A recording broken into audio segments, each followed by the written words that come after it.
and what you need to do as an organisation. Is part of a series of workshops that we're running on behalf of the PPN under the Training Links programme, which is being funded by the Wheel. So again, as Caroline said, feel free to ask any questions throughout this morning's workshop. Just raise your hand or just unmute yourself and ask a question or put a question on the chat. So we'll keep this interactive as possible. And if you have any questions on it, please feel free to ask me. I'll be also referring me to the Charities Regulator website, which has got a lot of content, resources, videos, training videos, download PDF documents and guidelines to guide you through the process if you're applying for charitable status. So I'm going to share the screen with you now. As Caroline has said, this workshop's been recorded, so it'll be made available to you afterwards as well. I'll also be sending the slides of the workshops to Caroline and Eamon for circulation, and sending also links to the various different resources online that are useful for you. So I'm just going to bring up the screen here.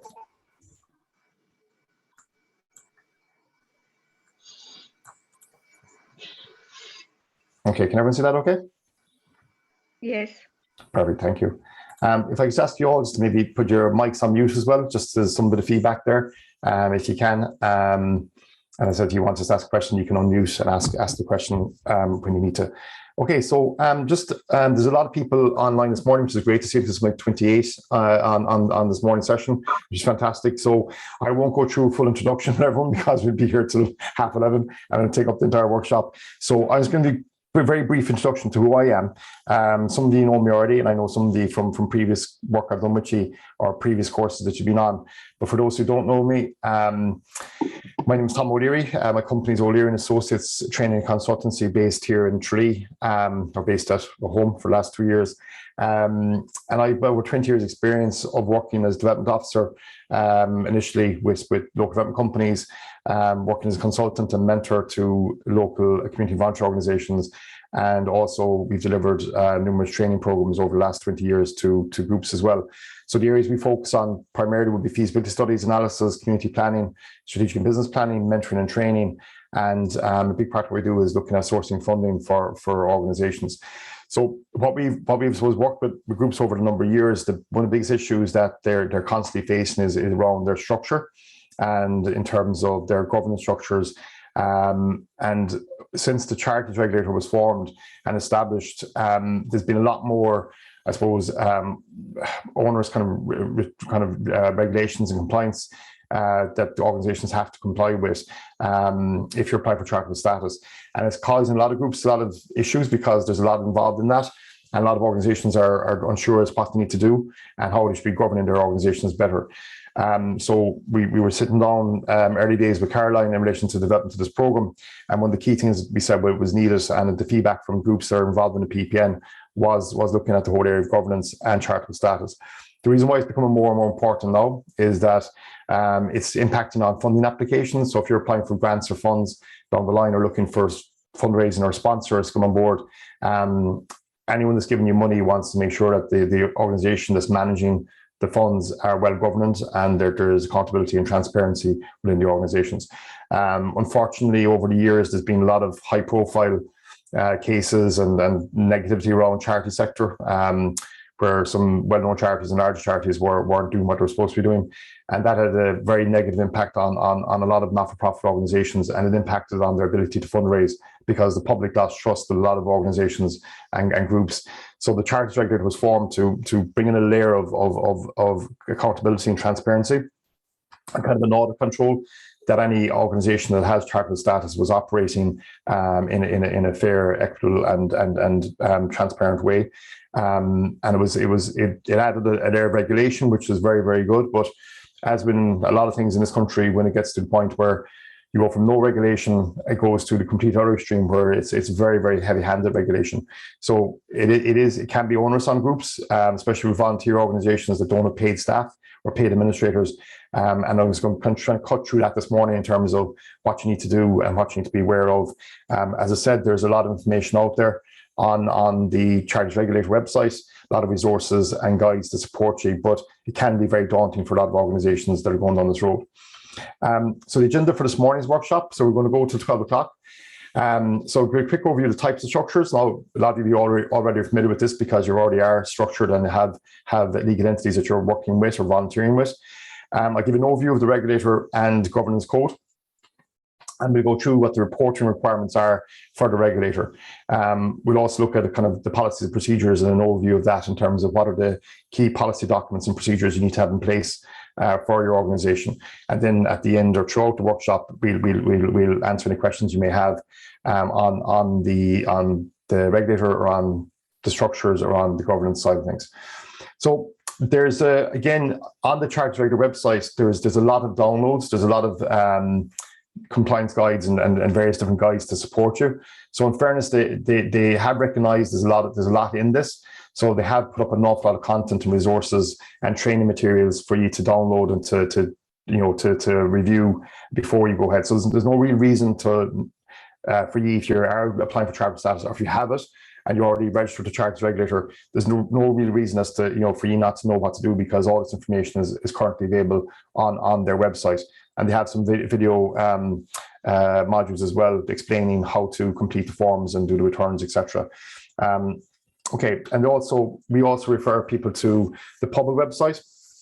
I know this is a bit dated at this stage because these documents were produced a number of years ago, but they are very good guides to have downloaded on your desktop or printed off in an office somewhere to refer back to. So there's 3 documents that we use a lot in the work we do with groups. One is on good governance, second is on financial management procedures and policies, and third is on human resources. So if you're employing staff, that's a very good document as to how you need to be compliant with employment law, how you go through a recruitment process, disciplinary actions, employment contracts, etc. So these are good documents and guides to have within your organization so that you can actually use them as a reference point. So sometimes people go off and spend a lot of money on hiring solicitors and accountants and consultants to advise them and get information where you don't need to spend any money in some cases where you have all this information readily available on these guides. Sometimes it can be fairly complex, or sometimes you need to get professional advice. And at that point, yes, you will be going out there looking to avail of legal advice or HR advice, something like that. But before you approach and go look for professional support, try to get as much information as you possibly can yourselves online. Also, the various different organizations like the Regulator, like Pubble, like the Wheel, and other organizations like that, and a lot of the funding organizations will provide you with support and guidance anyway. So a lot of this information can be got or advice can be got for free before you spend loads of money on professional advice.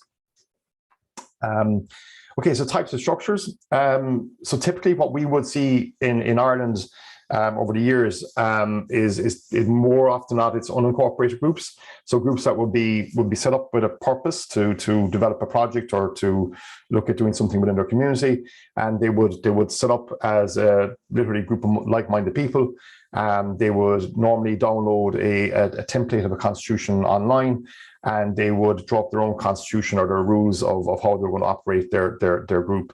So very, very simple group, no legal status, no legal entity, just operating with very clear objectives and operating under some just basic rules under the constitution. And a lot of groups stay that way. They don't progress into any sort of legal structure, and they're happy to do that. And they keep things very small, and it's very simple, and it's manageable.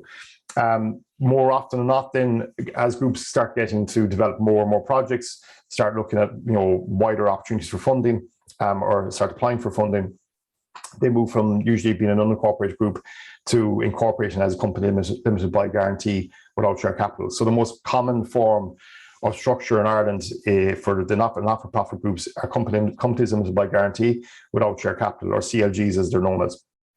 Now, the difference between a company limited by guarantee without share capital and a company like mine, which is a private limited company, is that the company without share capital, there's no shareholders. So there's no one owns shares in the company. So if the company generates a profit at the year end, that profit isn't distributed out to shareholders as dividends. So there's no share capital within the company. The directors of the company are limited as well, the limited liability, so they're given some protections because there's a legal structure there that's protecting them to some extent. So again, as I said, most organizations are now CLGs. Most larger projects that are being funded are being run by and operated by CLGs. A lot of the larger funding organizations or funding structures that are there will only look at supporting CLGs rather than maybe unincorporated groups. The reason being is that a CLG is audited by a company accountant. They also have to submit returns to revenue, and they also have to submit returns to the company's registration office. So there's a lot more transparency there with a CLG, and you can do a lot more checks and background checks. It's a lot more. They're a lot more accountable than an unincorporated group. An unincorporated group, all it has to do is a simple income and expenditure financial report done by the treasurer at year end, but it's not submitted anywhere. It's not available for public viewing anywhere. You then have other groups that are set up as what's called designated activity companies, or DACs. A designated activity company is very similar to company limits by guarantee. Some have no shareholdings, and then others have shareholdings. So more often than not, you'll find a company limits by guarantee will opt to incorporate as a designated activity company where it requires some sort of shareholding. So that might be a situation where the organization is securing some funding through some sort of an equity share within, or like some sort of like preferential shares within the company. So a lot of the larger multi-million euro capital projects would be structured in such a way where they're bringing in funding, but the funding will be mixed of maybe grant support and some sort of equity support from the funding organization. So they have to have a structure where there's shareholding shares available. It's not very common. It's normally for very larger projects, and we've been involved in two over the last 20 years, so it's not common at all. Most companies will be CLGs. And you got friendly cooperative societies, so some groups are still operating as cooperatives. And again, you don't see that as much anymore. Very, very rarely would a group be set up now. If they were starting off with register as a cooperative, they normally register as a CLG. Again, similar to the unincorporated group, funding organizations don't tend to like to deal with cooperatives because, again, the level of reporting and accountability and transparency won't be as strong as it would be for CLGs. And the structures can be sometimes loose because it's very difficult to see who's involved in a cooperative, who are members of the cooperative, and what sort of roles they have to play. Whereas CLG is very much structured and very, very clearly identified. So the most common one would be probably the first two, and that's kind of ones we're going to be focusing on today, really. In terms of the charities legislation, it doesn't matter which structure you have. You have to do the same reporting and the same amount of regulation and compliance has to be complied with anyway. But the first two are the most common forms.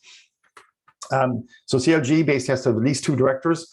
So that was changed. It used to be 7, now it's down to 2. However, if you're looking to apply for charitable status, the Charities Regulator, they insist that you have to have at least 3 directors, 3 independent directors. So even though you from the company's point of view, you can only have to have 2 if you want to. With the Charities Regulator and the Revenue Commissioners, you need to have 3 independent directors. The majority of companies we work with would probably have maybe 5 directors. Just having like a company with maybe 1 or 2 directors or 3 directors. Again, from a structure point of view, from looking at decision making, accountability, transparency, we would always encourage having more than 3. Okay, so again, in order to comply to set up a company limits by guarantee, you first of all need to make sure that the company name that you're taking is available. Now, normally what you would do is you'd go to either a local accountant, or if you have an accountant already, they would do this for you. Or you go to, there's various different companies out there that are kind of company secretarial companies or company formation bureaus, and they specialize in the formation of companies. You go to them, they do all the paperwork and they do all the registrations for you, and you just pay them a fee. All you do is basically sign forms and get the forms back to them. So a lot of this is done by either accountants or company secretarial companies, and they do all the background checks for the company name. They'll also draw up the constitution for your company, which is known as your memos and acts of association, and they would be done by the person or company that's setting up the company for you. If you're applying for charitable status, there is certain wording that needs to go into the Articles of Association, memos and acts of association. The Revenue Commissioners and the Charities Regulator will send you a sample memos and articles of association to make sure that the wording that you're using is correct. So you'd have your objectives outlined within your memos and articles of association, but there's key words and key phrases and wording that has to go in there to comply with the Charities Regulator. So the company that you're going to get the company set up will have that anyway. So if you're saying we want you to register a company for us, we also want you to register with the Charities Regulator for us, they'll do all that and they'll do all the paperwork for it. So you don't really have to worry about it. But even though they're doing it for you, you need to make sure that what's in there is correct and accurate. Okay. So a lot of groups go off and they pay for an accountant to do all the paperwork. All the reports come back and paperwork comes back and everything's set up and done, but they have no idea what was actually done for them. All they know is they're now registered as a company. They're not too sure what does that mean. They're not too sure what's involved in it. So even if you are getting others to do work for you, make sure that you understand the process and understand what you get at the end of it. So you need to have 3 subscribers to sub company. So they're your kind of 3 kind of I suppose founding members or founding subscribers who put their name to the company from day one. At least 2 of these will need to be directors. So company documents, again, you've got memos, articles of association, and they basically kind of outlines the rules and kind of the objectives of your company. So when you put in the objects clause, which basically defines what the company is for, so what you will be doing. There's standard generic kind of wording there, so every company is the same objectives pretty much, but you need to put in your objectives that are specifically relating to the work you do. So if it's an environmental group, if it's a family resource center, if it's a childcare company, if it's whatever it might be, sports organization, community council, again, you put in the objectives that are specifically relating to your work that you do on the ground. And you'll always allow some kind of maybe a kind of a generic objective there that allows you to, if you're applying for funding down the line, that if the funding organization goes back to your legal documents and there's no reference whatsoever on your legal documents as to the work you're doing. So for example, if you're a family resource center and you decide that, or sorry, if you're a youth organization and you decide that you're going to now, start doing a project that's not really relating to what you do on a day-to-day basis, but you've identified a funding opportunity there that you feel that you could actually draw on the money, you could do some new project, bring in some additional funding. If your objectives in your company's documents don't really match the objectives of the fund, that will cause issues if they review both, because normally you have to submit your company documentation with the grant application, and they look at what your objectives are, what your company's purpose is, and if it doesn't really match the grant you're applying for, that can raise issues. So have like some generic kind of objectives in there. That could be like, say, supporting initiatives within the community or something like that, which kind of leaves you open to doing different things, but doesn't tie you down specifically to any one thing. The Articles of Association then kind of sets out the rules for the internal management of the company. Again, these are important because a lot of groups don't really take much notice of these. They get a standard, simple template that's been provided to them. But it's important that you put in the rules around, say, electing the board directors, the length of office that the directors or officers will have. So the roles of the officers and the term of the officers. So when there's an officer, like say chairperson, treasurer, secretary, how long are they going to be in position for 2 years and then you got to be re-elected again, or is it 3 years? So all this needs to be put into your Articles of Association. How often you meet? Is it once a month? Is it twice? Is it 2 times or 6 times a year? Is it quarterly? All these got to go in there. Again, how many members you'd have, how many directors, all this sort of thing, because where it can cause issues if there's a problem, let's say, with a director, and if a director is causing issues within the organization and kind of has done something wrong or needs to be removed, or if you've got an officer who's not really doing what they're supposed to be doing, but there's no rules within your company documentation to move them on or to rotate them out, that will cause problems. So it's very important that you have very clear rules in relation to how the organization is run within your Articles of Association, because that's what you'll be falling back on, because that's a legal document, and you got to adhere to those rules that are outlined in that. You can change them, and if you change them, you basically we submit the new documents back to the CRO.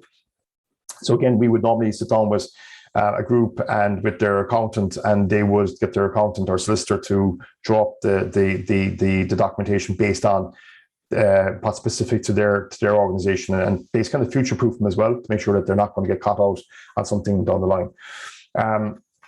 The reporting bodies, in terms of if you're a company, you're going to have to report to the Company Registration Office, the CRO, to revenue commissioners, the Charities Regulator if you're registered as a charity, and then you'll have reporting functions as well to your funding agencies. So if you're getting funding from Pobble, HSE, the local authority, from a local development company, from a government department, they will also have reporting structures where you got to report back on money spent, what the project was, what you did with the money, your proof of expenditure, receipts and invoices, all that kind of sort of stuff.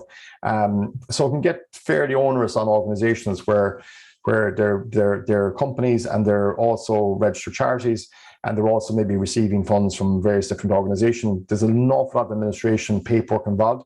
And the problem is that the reporting structures are different for all. So even though the information that's going in back to them, so for example, income expenditure is the same regardless who you're reporting back to, but they're various different formats. Some will require you to fill in, specific spreadsheets and templates that they have and submit those. Others have an online returns portal where you put in the data online.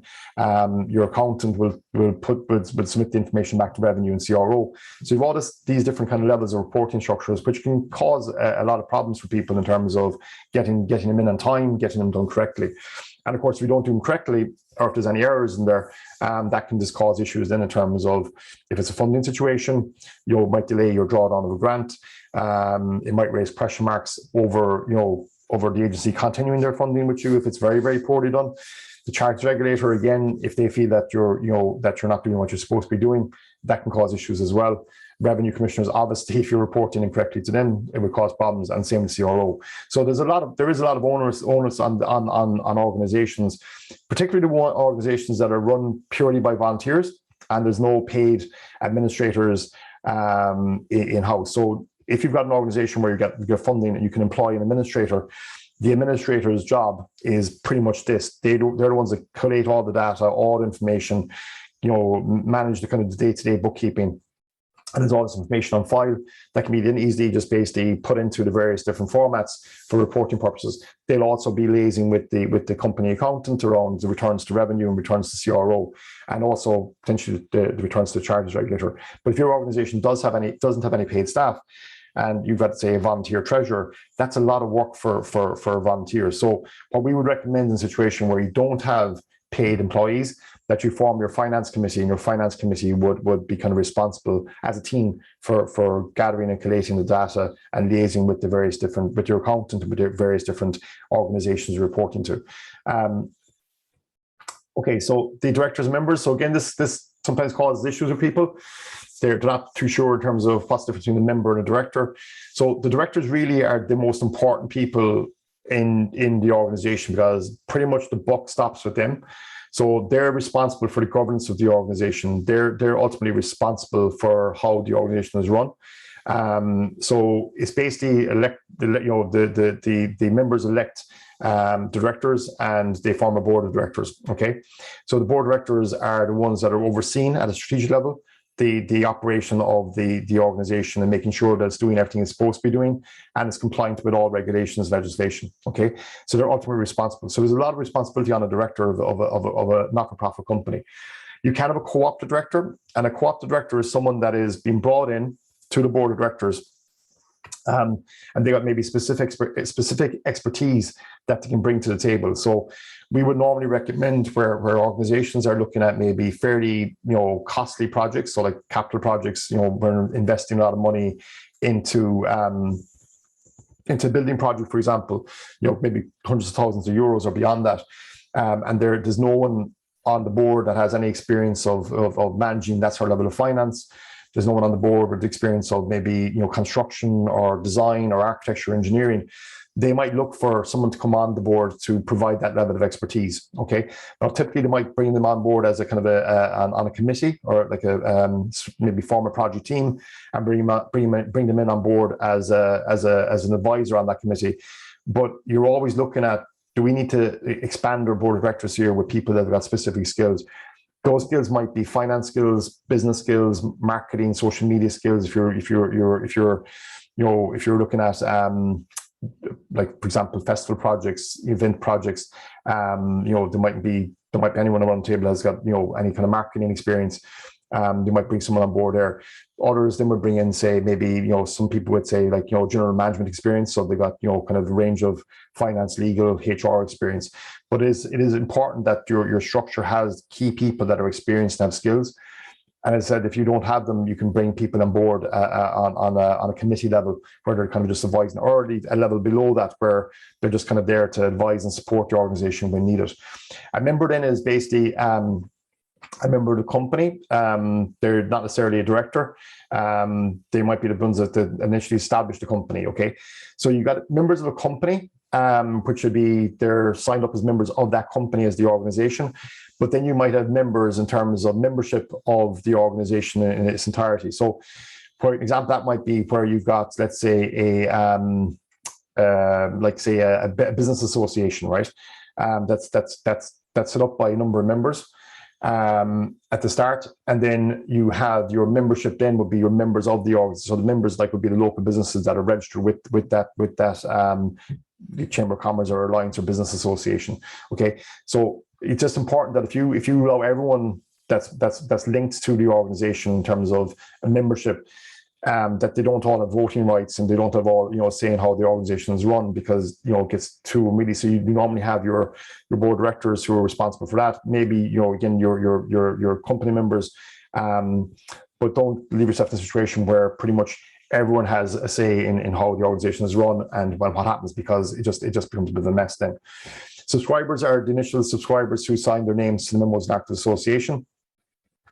Again, it was minimum of 7. Now you're down to a minimum of 3 subscribers when you're setting up the company. So again, this kind of confuses people. Again, don't overly worry about it too much, because again, the people who are setting up the organizations or the accountants or solicitors who are setting up the companies for you will do all this. They'll do all this for you, and they'll advise you in terms of what you need to do and advise you as how best to set it up and structure it.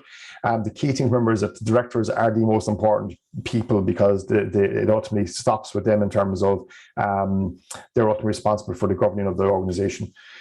So a typical structure we would see is basically where you have board of directors. You have an executive or management committee that is set up to pretty much work, on the operation side of the company or the strategic development of the company. So you have a situation where you don't have any paid staff. So your executive and management committee pretty much run the organization. If you're a situation where you have a CEO or manager or coordinator, they will liaise with the executive committee will liaise with CEO and manager on operational structure of the business. So what you don't want situation is where you've got a CEO or coordinator and an executive committee or a board of directors are dealing on a day-to-day kind of operational side. That doesn't work well. So they should be there as kind of a support to the CEO manager, kind of a link back to the board. But the executive and management is an important committee because they can make decisions quickly. So if you need to make a decision on, say, HR issue, on a funding application, on expenditure, any issue comes up that needs to be addressed quickly, you don't have to wait for a full board meeting to do that. The executive can be called to make those decisions, and they're given the powers by the board of directors to make those decisions. They obviously come back and report back to the board, the full board, when needs be. But it's a good structure to have in place. Again, depends on the size of your organization. That executive might be 2 or 3 people if it's a small organization, but it's a good layer to put in to act as a link between the operational structure and the board itself. Subcommittees or project teams, if whatever you want to call it. We normally would recommend the fundraising committee. Marketing committee might be linked into fundraising. It depends on the organization and what you're doing. You might then set up a kind of a standalone committees to work on specific projects. So, for example, we do a lot of work with organizations who are doing building projects, and they might form a capital project team or building project team for a specific period of time that would look at the development of the project in terms of plans and designs, the funding of the project, and then the management of the construction process of the project. And then once the building's up and running, then that project team would disband. So they're very much set up for specific projects. Again, some organizations have funding for CEO, managers, coordinators. If you do, fantastic. You might have funds for staffing. again, like administrators or operational staff, and then the majority of organizations would have volunteers that are doing the operational side of the organization and doing the day-to-day or week-to-week work of the organization. With the staffing and volunteers, you have to have, again, policies and procedures in place in relation to your staff and in relation to your volunteers.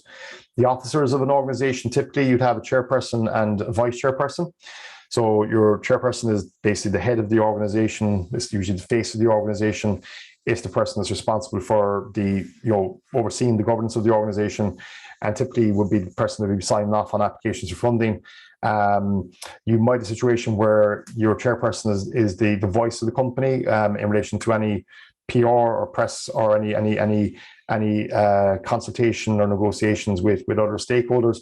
Or you might, in some cases, companies have PROs, public relations officers who kind of deal with the press side of things. You would have to have a vice chairperson who steps in when that chairperson is not available. So you're secretary of the company who is responsible for all the company secretarial duties and reporting. You also then, you will have something in some cases where you might have a full-time administrator or part-time administrator. They will do a lot of the work with the secretary of the company as well. Treasurers, we wouldn't recommend having joint treasurers where it's practical, so where there's enough people involved to allow for that.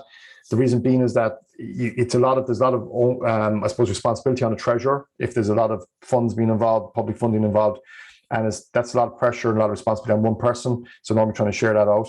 Secondly, you normally two signatories on most documentation. So again, if there's joint treasurers, they can both sign off on it. Again, the treasurer would work very, very closely with the company accountant, where you've got a company in play, or they'll work very closely with the administrator of the company. Sometimes there's no treasurer. They just basically, the companies will just have their administrator kind of looking after the financials of the company. So it all really depends on how big your organization is, how much you're doing, how many people are involved. Like some organizations I work with, they have a very, very small team of people. It's the same people doing everything because there's not that many involved. In other organizations, there's 15, 20 people involved on the board. So it all depends. Board of directors, basically the key things here that are marked in red, without going through it in detail, is that the board of directors must make sure that the organization is running properly, that the organization is running effectively, and that the organization is accountable. Okay, they're normally elected by the members of the company at the AGM.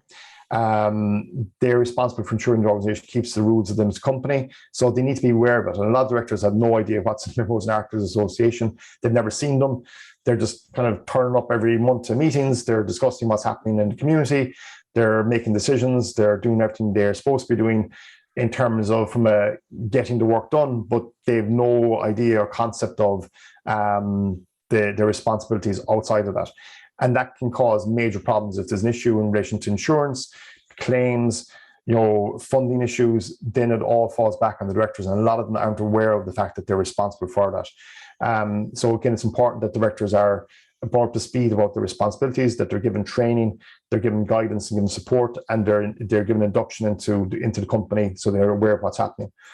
They're legally required, this is a key word, they're legally required to act in the best interest of the company, its members and its employees. So they come under company law the same way as I would have been director of my own company. Directors of not-for-profit organizations are bound by the same laws that a company director of a private company is. So it's really important. So they are liable to be prosecuted if something is gone astray. So if the organization is reckless and they're doing ridiculous, silly things, they're not compliant with health and safety, not compliant with Welfare at Work Acts, they're not compliant with employment law, they're not compliant in relation to returns, they're not compliant in terms of revenue laws, they're not managing the finance of the organization properly and correctly, they're liable then for that if it's found that the company was behaving recklessly.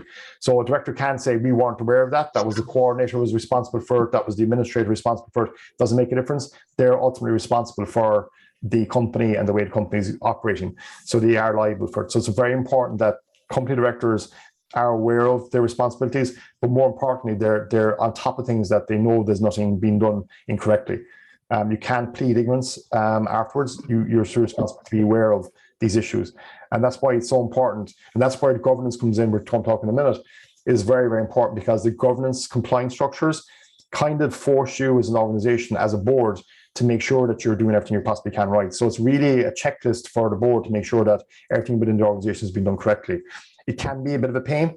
It can be a lot of work, a lot of administration, but ultimately it's protecting the directors to make sure that everything's been done correctly within their organization, and it's making them aware of it.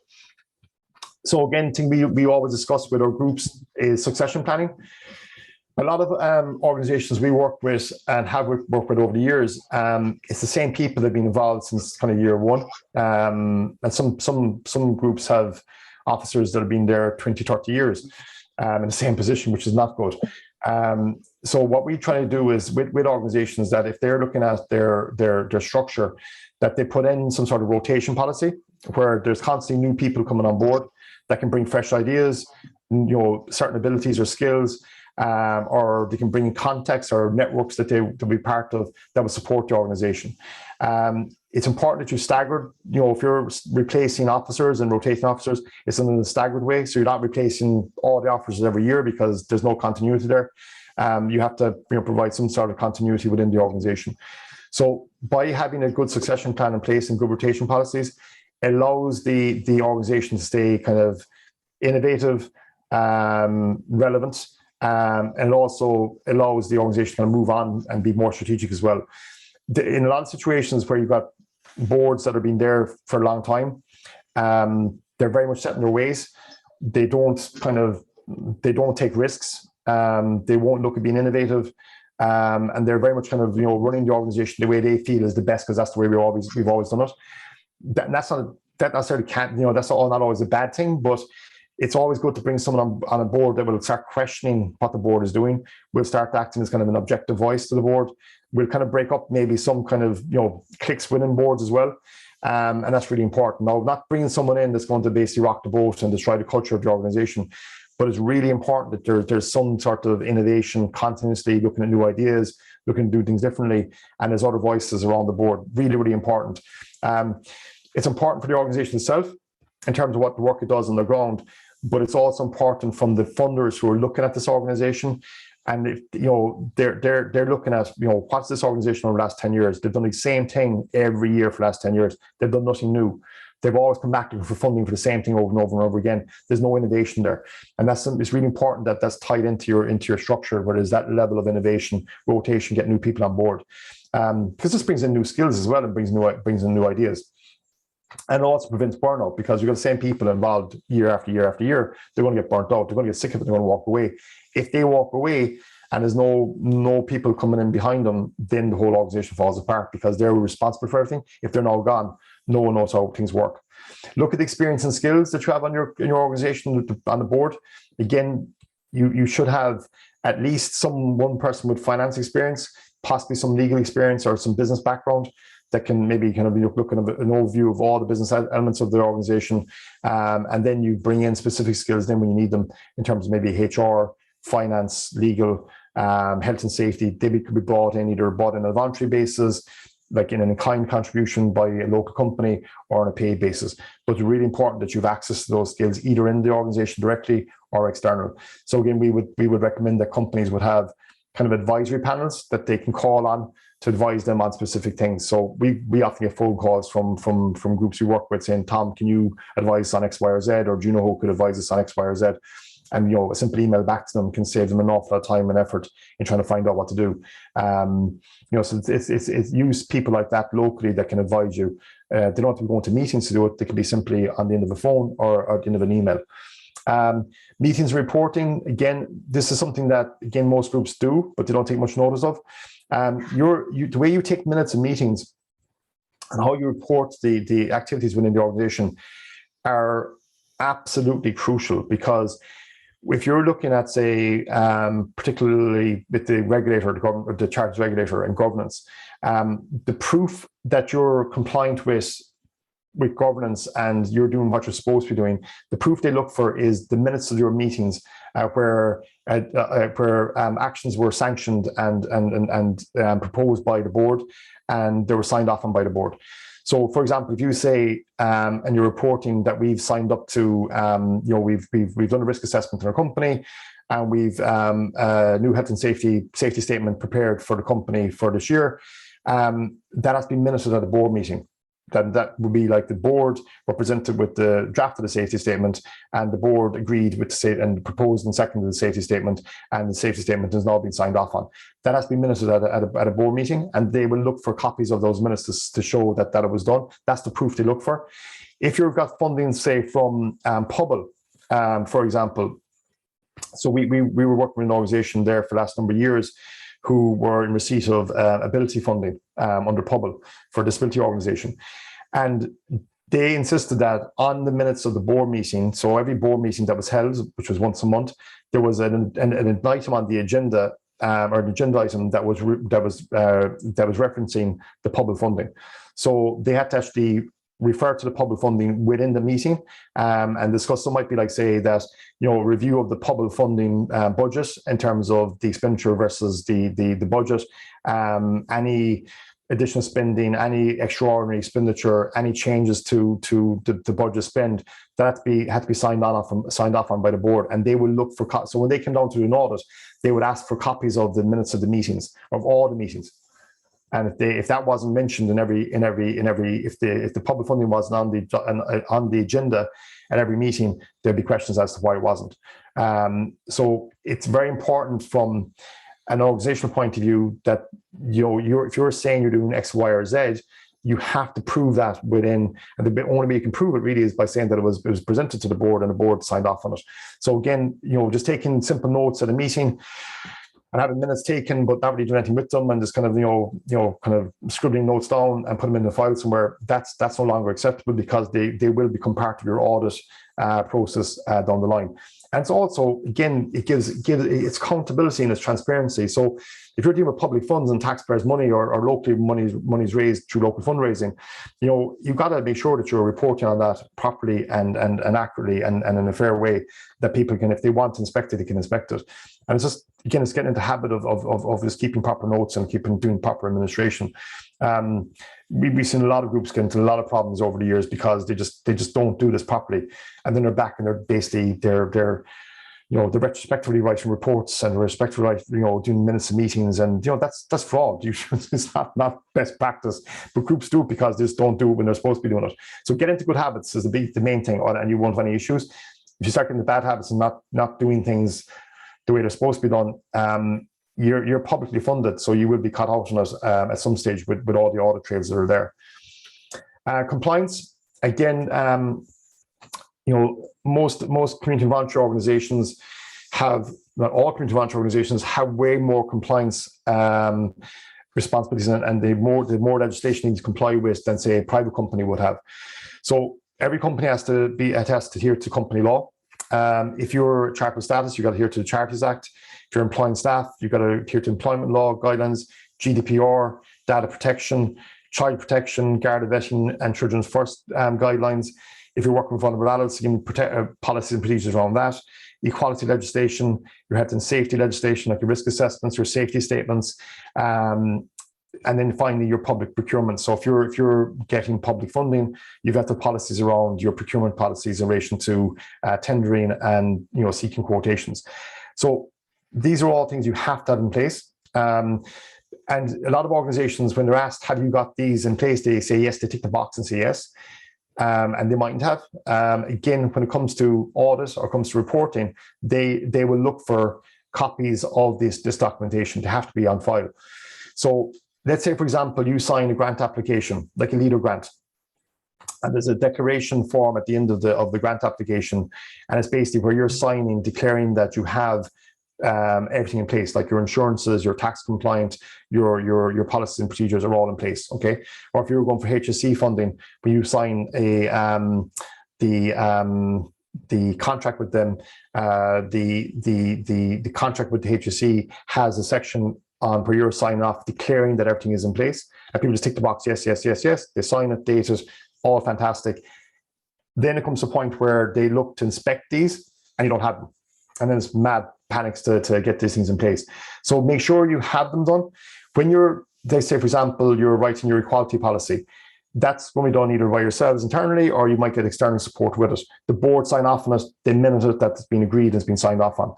All these other policies and documentation and procedures, again, need to be available online, available to be inspected, on file, signed off on, dated, and referenced in back to the board meetings where they were agreed, okay? Because that would be sought and looked for.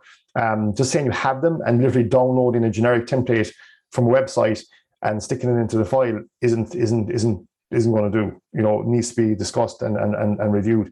The board is supposed to review this documentation, question it, adjust it, edit it, and then sign off on it. That's what they're supposed to do. And the majority of boards don't do that. They ask the coordinator, can you go off, get all these policies and procedures in place, tell us you have it, have you got it? Fantastic. They never even see it. They don't no idea what's in it. They have no idea what the policy is about. That's not best practice. That's the areas they're trying to cut down on. They're trying to make sure that the board are responsible and are aware of what's involved. Again, safety statement, risk assessments, policies, risk management policies. Again, the reason I put that there is because if you're getting public funding, you have to risk management policy in place. You can't say, yeah, we manage your risks. They want to know how you do that. Financial procedures and checklists, again, have to be in place. PR guidelines. So again, this is not usually a requirement for funders, or it's not a legal requirement, but it's something that you should have in place in your organization. It's basically how you protect the reputation of the company or the organization. And that's around who's got access to the press, who talks to the press, who issues press releases, who's available for comments when something happens or something goes wrong. Very, very important policies to have in place in relation to managing your reputation. The next one is IT and online policies, similar to PR. Again, looking at if you're using social media, which an awful lot of organizations do, and in the last 2 years, an awful lot of organizations are using social media to fundraise.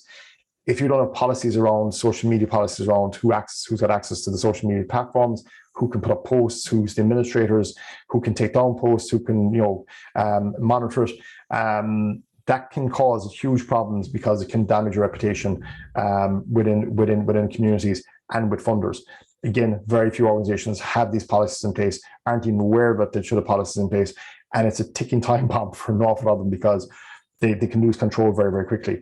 Insurance, again, just having insurance isn't going to do. You need to have insurance, obviously.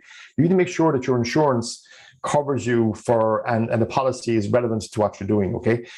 In some cases, if you're looking for leader funding or in some larger grants, they will look for their names to be mentioned in indemnifying them on the insurance policy. Again, which a lot of organizations don't have. They have standard generic insurance policies. You might need to go back to your broker and get these organizations like the leader company or the department, referenced as being indemnified on that policy. Your policy levels might be high enough. So some organizations, some funders will require you to have, say, 13.5 million limit on your employer's liability, 6.5 million on your public liability, and professional indemnity insurance could be $1 million or $2 million.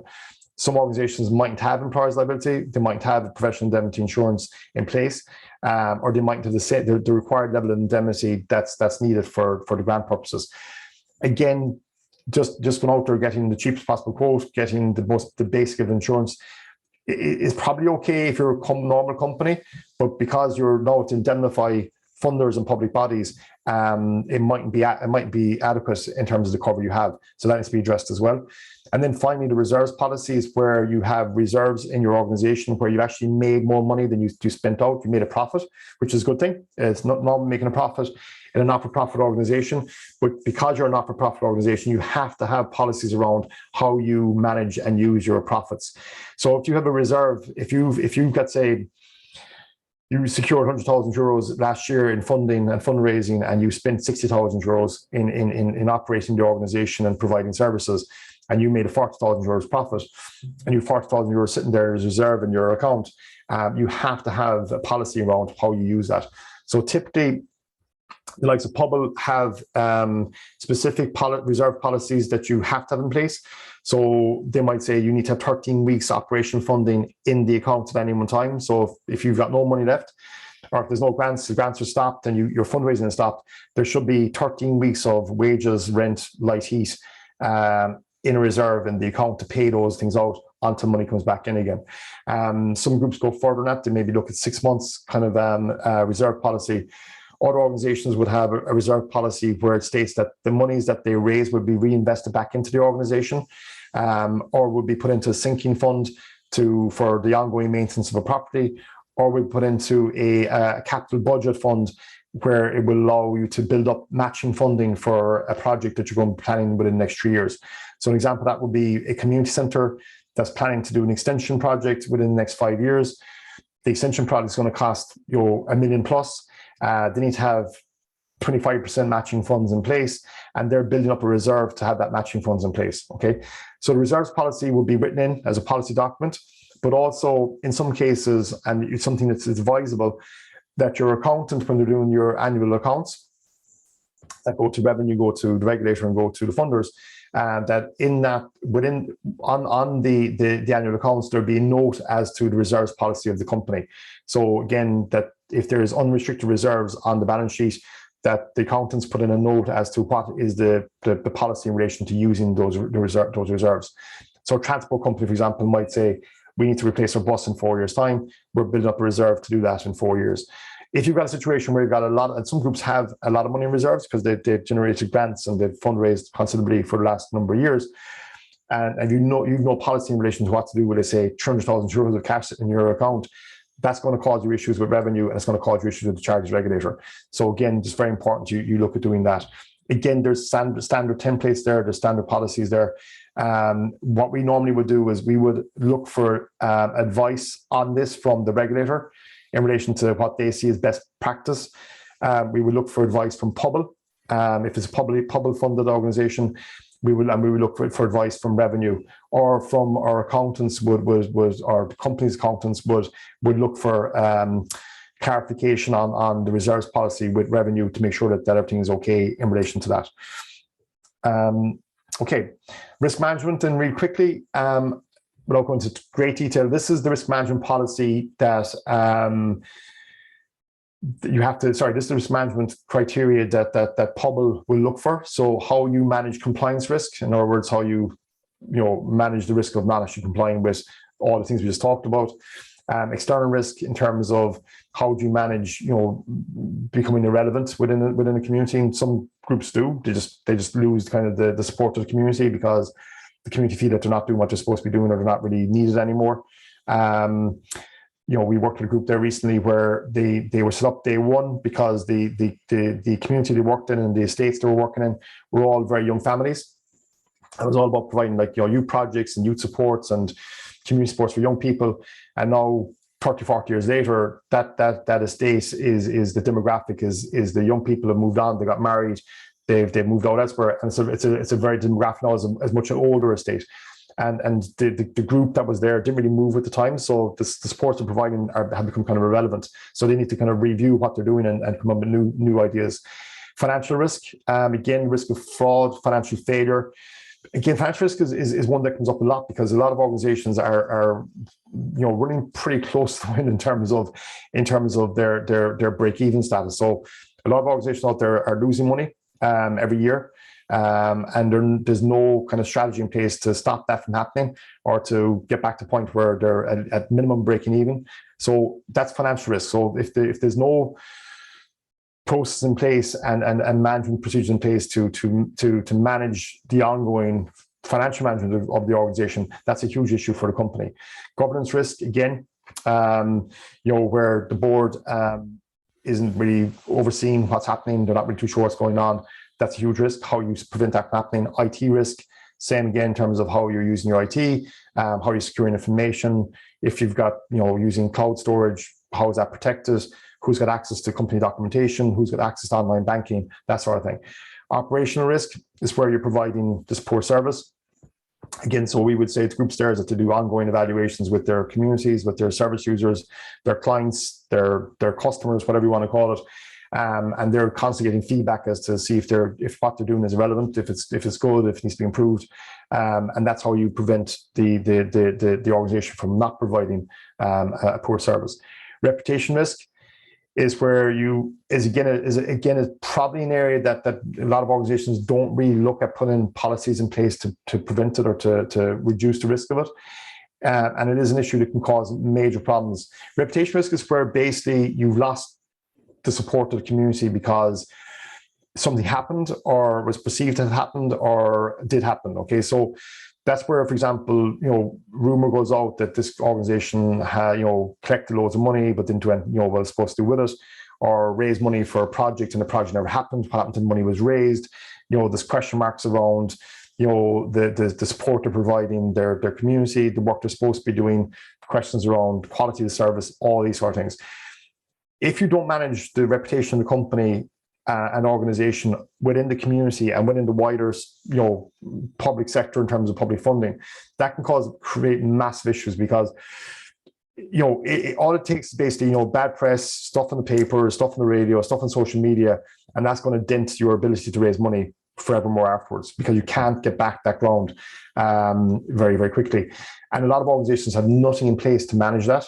At all. They firefight. When something happens, they panic and they start firefighting. Normally the firefighting is by going on the defensive and making things worse. Okay, so you manage this before it ever happens by, one, making sure you're doing everything right, two, by monitoring what's happening out there in terms of what's been said about you, and manage that kind of the perception in terms of what your organization is about. And I can give you a ton of examples of that across the country where we've been brought in to work with groups and groups that are basically lost the community, and it's impossible to get that back. Normally, it's down to something really silly or stupid that was done, but that wasn't addressed in time and just became a problem. Strategic risk is where, again, a huge issue with organizations who aren't doing any sort of strategic planning. It's all about day-to-day, week-to-week, month-to-month, year-to-year operations, keeping everything going, doing the best we can and hope everything works out okay. That's a disaster long-term for companies. You need to look at long-term strategies, your 3-year strategy. What are we going to do over the next 3 years? How are we going to put in proper programs, facilities, initiatives that are going to make a difference in our community? And thinking strategically about it. Okay, so if you're not thinking strategically around it, you're going to get to a point where you're going to struggle in terms of keeping the work for organization going. You're going to struggle in terms of potential funding down the line. So these are things that public will look for.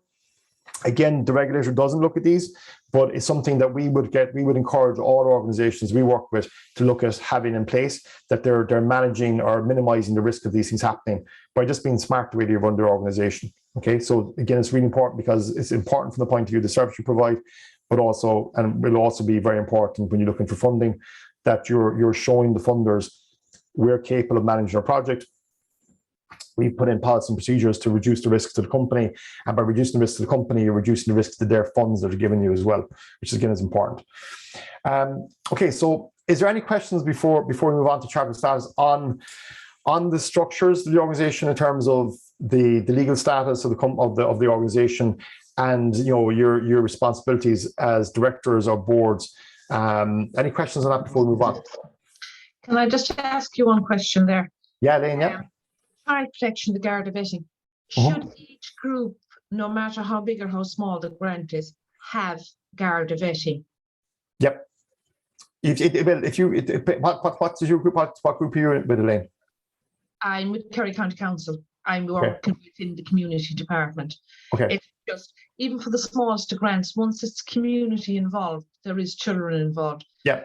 Yeah, so it has to be in place. It has to be, and exactly. And some people, what happens is that their volunteers might have Garda vetting already, so they might be involved in a local GA club or soccer club. But the Garda vetting is for the specific organisation. So, like I'm Garda vetted with Park FC, who I coach in soccer, and I'm Garda vetted with a disability organisation we do work with as well. And I'm Garda vetted with the local enterprise office because we do some work with the local enterprise office. So so you have to be Garda vetted in the organisation. Within the organisation, it's not good enough to be because you're a member of the GA. You're already after. It's for So you have to be for each set. You get vetted for each separate organisation you work with, which is kind of ridiculous, but that's the way it is. No, that's fine. Yeah. It's just a question that I was unsure about, so I just said I'd ask it. Yeah, and it also you put into if you've got volunteer, if the group of volunteers only, it's part of the volunteer policy that volunteers would have to be Garda vetted, and if you're employing staff, it'd be part of their employment, the terms of their employment that they're Garda vetted. And that could be we need to check that with someone in HR. That would probably need to be done before the employment contracts are issued. So if you give someone a contract employment and then find out afterwards they can't get Garda vetting for whatever reason it is, then you're going to run into issues with it. But yeah, we would say to groups, yes, that because as you said, if they're working with the community, at some stage it's going to be children involved in projects. If they're working directly with children, obviously completely 100% they have to have it, and everyone has to have it. But it'd be something probably I would be suggesting. No, it takes time as well. You take a bit of time to get the vetting. I know I vetted myself, and it took about 8 weeks for it. Yeah. I apply, renew it all the time. Yeah. Every year. But and I think the Community Volunteer Sector, I think anyway, they do the Garda vetting on behalf of organisations as well, as far as I'm aware. Yeah. So, Connie, I think you had a question there. Yeah. Yeah, Tom. It's if you're not working with children, as far as I'm aware, you don't have to be vetted, because there's a procedure now that if you do vet volunteers that are not involved with children in some way, shape, or form on a regular basis, there's a fine there for the organisation as well. That it's in breach of the policies as well. So it is a bit confusing, yeah. Absolutely, without doubt, yeah. Okay, Tony, you had a question? Sorry, well, I know. Oh yeah, mute, you have me. Yeah, no, just I think the other lady there, Elaine, I think maybe I was going to ask the question. I was that I'm Garda vetted myself in different things. I was in the Coast Guard there for over 35 years here in Waterville. I'm a member of IRD Waterville, but I think you've answered that there, that you still have to get Garda vetted. And the other question was that I think you said at the start there that the presentation will be sent out to all the groups that are here today or whatever. Yeah, right? These slides will sent out, yeah. So I've sent on a PDF for the slides to everyone, yeah. Very good. Okay. Very good. Okay. Any other questions before we move on? Or are everyone okay? There's a question in chat, I think, here. No, it's fine. Thank you. Okay, so if everyone's okay, we move on to the charitable status side of things. How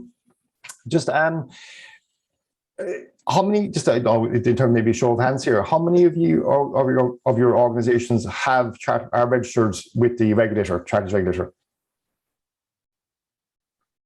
Okay, so try to see everyone here now. Okay, so a lot of you are, and a lot of you aren't. Okay, so I suppose the key thing really is that if you're already registered with the regulator, you're aware of what's involved with it. But so some groups are kind of on the fence around, should we register as a charity? Should we not register a charity? Some groups are questioning their charitable status, and if they're questioning, should they continue with their charitable status and maybe deregister because just of the reporting requirements. But the key thing, I suppose, really with charitable status, a lot of people think that that you can only fundraise if you have a charitable status. You can only get grants if you got charitable status. That's not correct. You can draw down grant aid.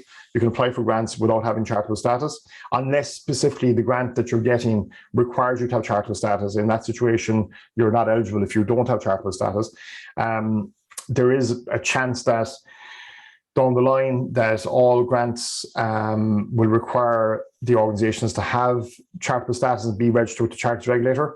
I'm not sure if that that's possibly could happen in terms of the legalities of that, in terms of would it be allowed or would it be questioned. I'm not too sure, but I know that a lot of funding organisations like to know that the organisations they're funding are regulated by the Charities Regulator, because they've that layer of comfort that they're accountable to the regulator. They have to report. Not only they're doing a kind of a set of accounts every year with an accountant, they're reporting to revenue. Their accounts are available for viewing, but the regulator kind of provides that extra layer of security. So it provides kind of comfort blanket really for funders that the group they're giving money to are accountable, transparent, and operating correctly. If they don't have charitable status, not registered with the regulator, that level of audit isn't there, but they're still companies, so they still have accountants sign off on accounts, they still can access it. If you've got a situation where you're just a constituted group without any legal status, that comfort is completely gone, because you're taking their word for it that they're doing everything they're supposed to be doing with the money. So there's a lot more risk involved from the funder's perspective than if they're companies or if they're registered with the regulator. Okay, so the key thing really in terms of, so years ago, before the Charities Regulator was set up, you had a situation where pretty much anyone could register to be a charity once it was ticking one of these 4 boxes. So once it was saying that we're involved in the prevention or relief of poverty or economic hardship, we're advancing education, or we're involved in advancement of religion, or the most common one was that we're our organisation and the work we do is of public benefit to the community. So pretty much any organisation can say we're doing work within the community, we're public benefit, we're applying for charitable status, and they would apply to the revenue, and they would amend their memos of association or amend their constitution to be able to get charitable status, and they'd be issued with a CHY number, a charity number that would allow them, to get tax relief on income tax, on corporation tax, and other taxes.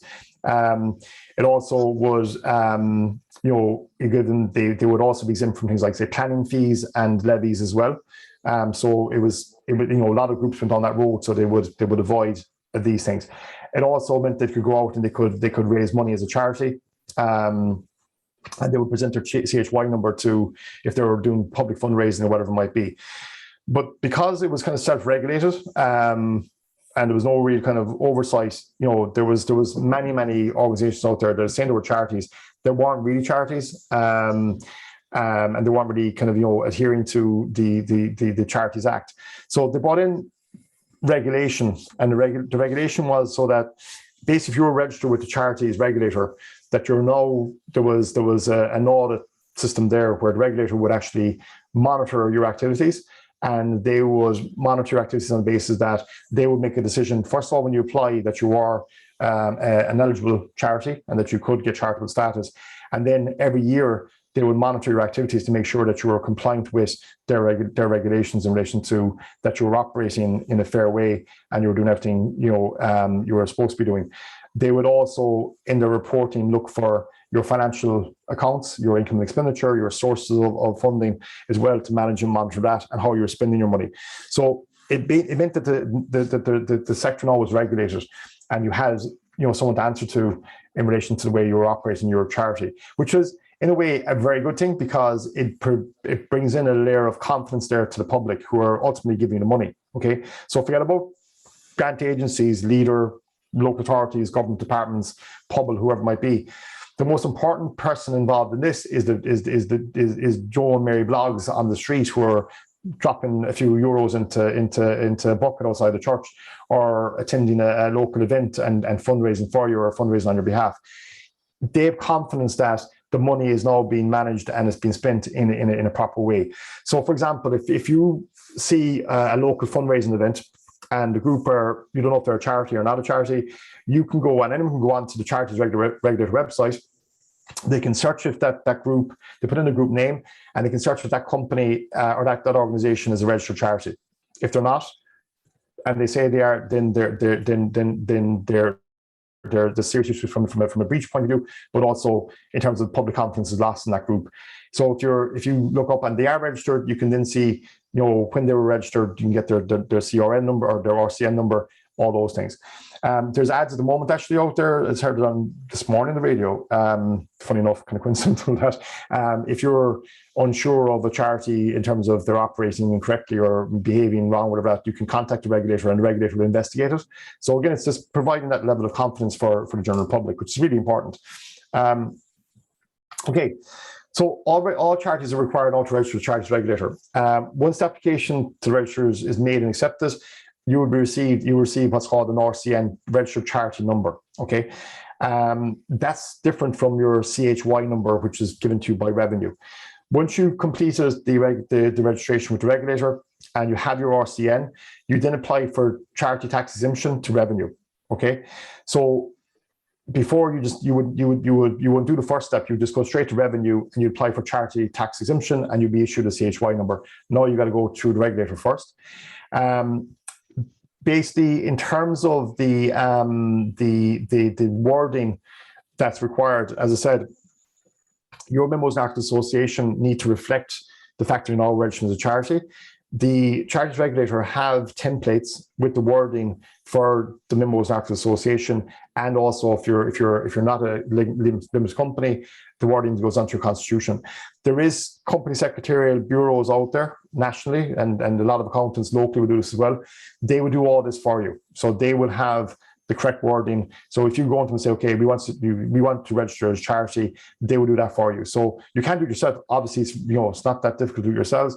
But if you want that kind of layer of we're doing this properly and we're doing it correctly, you can pay someone to do it for you. The costs, I'm not too sure. It's about maybe like 150 to 199, 200 euros and that for them to do it. It's not going to cost you thousands of euros anyway to do it. And some groups just like the fact that someone's doing it for them and it's done correctly and they're aware of it. As I said before, though, if you're doing it with an accountant or with a company is doing it for you, you still need to be aware of what's involved in that and aware of what's on the actual documentation, because it's ultimately your document, not theirs. To apply to regulator, there is a checklist that's on their website. So again, name of charity, principal place of business, the activities you're providing, how you propose to raise funds, any fundraising agents you might have, the amount of funds raised by charity during the last 12 months, gross income for the last 12 months, any bank and credit union accounts that you might have, the name of the charity trustees and addresses. So basically the charity trustees or the directors of the charity, again, their names and addresses. I think you might look for their PPSN numbers as well. The governing documentation, so your members and articles of association. If you've got a strategic plan in place for the organization, if you have, you submit that. If you've got a business plan in place for the organization, if you have that, you submit that. And then the trustees, they sign a declaration form, okay? Any accounts, financial accounts you have for the last 12 months, your conflict of interest policy, so that's basically where there's potentially conflict of interest within the board. So for example, maybe a board director is related to a coordinator or manager. A board or director might be involved in a company that's giving funds or to the organization. A board director might be involved in a property that is being leased by the company or the organization. So there's various different policies in relation to conflict of interest that have to be put in place, and then your risk assessment procedures. So with the Charities Regulator, they provide you with guidelines as to how to prepare a conflict of interest policy and your risk assessment procedures that they will accept. So rather than trying to figure out how to do these things, you go to the regulator's website, they've got guidelines on what you should be put into these things. So if you're following their guidelines, you know that what you have is acceptable to them and will comply with what they want to see. So what we always do is, again, if a funder is looking for specific documentation to be in place, right? So let's say, for example, HSC have very clear guidelines around the policies and procedures you have to have if you're a Section 38 or Section 39 funded organization. They will actually say to you, adopt the policies and procedures we have. So take the ones we have on our website and adapt them as your own, because you have to have the exact same ones as us anyway. So you don't have to go back and rewrite all these policies and procedures around risk assessment or health and safety, whatever it might be. They want you to adapt the ones they have, or adopt the ones they have. If you're not too sure about what they want, again, ask them for guidelines on it, so that at least you know the policies you have in place are acceptable to them, okay, it's important. So it'll save you time and effort of trying to put stuff together that might be relevant to them when it's put together at the end. So they're the things you need to have in place. Most of these things you will have anyway if you're established. Some groups are brand new, so they won't have anything they won't have any previous set of accounts. They'll have no information about the funds. That's all fine as well. You can be a new organization, apply for charitable status. Obviously, if you're established, you should have all these things in place anyway. Okay, so basically when it comes to governance then with the regulator, corporate governance is basically there to ensure the long-term relevance and viability of the organization. So a lot of people think that governance is something, it's like car insurance. We kind of have to have it, but we hope we never have to use it, sort of thing. Governance is not like that. Governance is not something like a tool to beat or stick to beat groups with. Governance is something that organizations that want to be relevant and want to operate, effectively and efficiently and sustainably should be doing anyway. All this is doing is giving you kind of a framework or a blueprint to operate within when it comes to governance. So everyone kind of throws their eyes up to heaven when they talk about governance. Do we have to listen? Sure, it's crazy the amount of bureaucracy and blah blah blah. This there. True, it is bureaucratic. There's a lot of work involved. There's a lot of administration involved in it. But ultimately, it's there to protect you as an organisation. It's there to protect the directors of the organisation, and ultimately, it makes sure that the organisation is doing what it's supposed to do. So it benefits the community long term. Okay, and that's really the importance for this. They probably, in my opinion, have gone way over the top in relation to it, but it is something that every organisation should be doing, regardless of if they're registered with the regulator or not. You should be using their code as kind of a guide to how you should operate your organisation better. And it's really down to, if you weren't relying on external funding or public funds, it wouldn't be a huge issue. But because you are, it's really important that you're doing these things, because it's what the funders will expect you to expect to see before they actually will engage with you and before they'll actually fund you. So that's important from that point of view. So again, it's to make sure the organisation is operating legally and effectively. It's about providing reassurance to funders and statutory authorities that you are operating legally and effectively. And then finally, the governance procedures, make sure that the resources are managed effectively within the organisation, so that you're managing your financial resources, you're managing human resources properly and effectively and efficiently as well. So it's important that it's from the point of view of the overall management and future direction of an organisation that you are compliant with these things. As I said, regardless or not, if you're not registered with them or not. Again, it's about being clear about your organization's purpose, the benefits, what you're trying to achieve for your target group or your community. It's about looking at making informed, transparent decisions about the organization. And the word transparent there is the key thing. Again, about public confidence. If it's not transparent, if people are kind of unsure what's happening, no one knows what money's been spent, no one knows what money's been brought into the organization, there's very little public information about the funding of the organization. That does just dents the confidence within funders and with the local community. It's about ensuring your systems, policies and procedures are in place and implemented and are reviewed and updated. It's about monitoring the work of managers, staff and volunteers to make sure that the company's going and the organization is going the right direction. So again, you've got a lot of situations that I would have seen where you've got, let's say, the board is here and the staff are over here, and there's no one knows what's going on. The board are kind of an absent board, basically. They can drop in every now and again for meetings. They don't really care what's happening. They might not come to meetings. They might come to the AGM. They're not really too sure what's happening on a day-to-day basis. That's an absolute disaster when it comes to operating not-for-profit organizations. There needs to be some level of control and oversight in what's going on and making sure that the organization is going where it's supposed to be going. And then finally, it's about meeting legal statutory compliance requirements. Again, and this is something that you might think if we're a company, we know we have to meet all these requirements. But again, a lot of organizations and a lot of directors, they just, because they're volunteers or because they're working for a not-for-profit organization or volunteering for a not-for-profit organization, they feel that the legal and statutory requirements are kind of not relevant to them. They are. If you've got an organization and you're putting up a building, you need to comply with planning laws and have planning permission the same way as any organization or any company or any individual has to do it. If you're a company director, you have to be complying with company law the same way as I have to be for my company. So sometimes it's because you're a volunteer and working for a not-for-profit organization doesn't mean that you say, okay, well, it's not relevant to me. It won't impact on me. Yes, it will. You need to meet all these requirements. If someone falls in your building, in your resource center, on your football pitch, in your gym, whatever it might be, they're going to take a claim against you, regardless if you're a volunteer, not-for-profit or for-profit.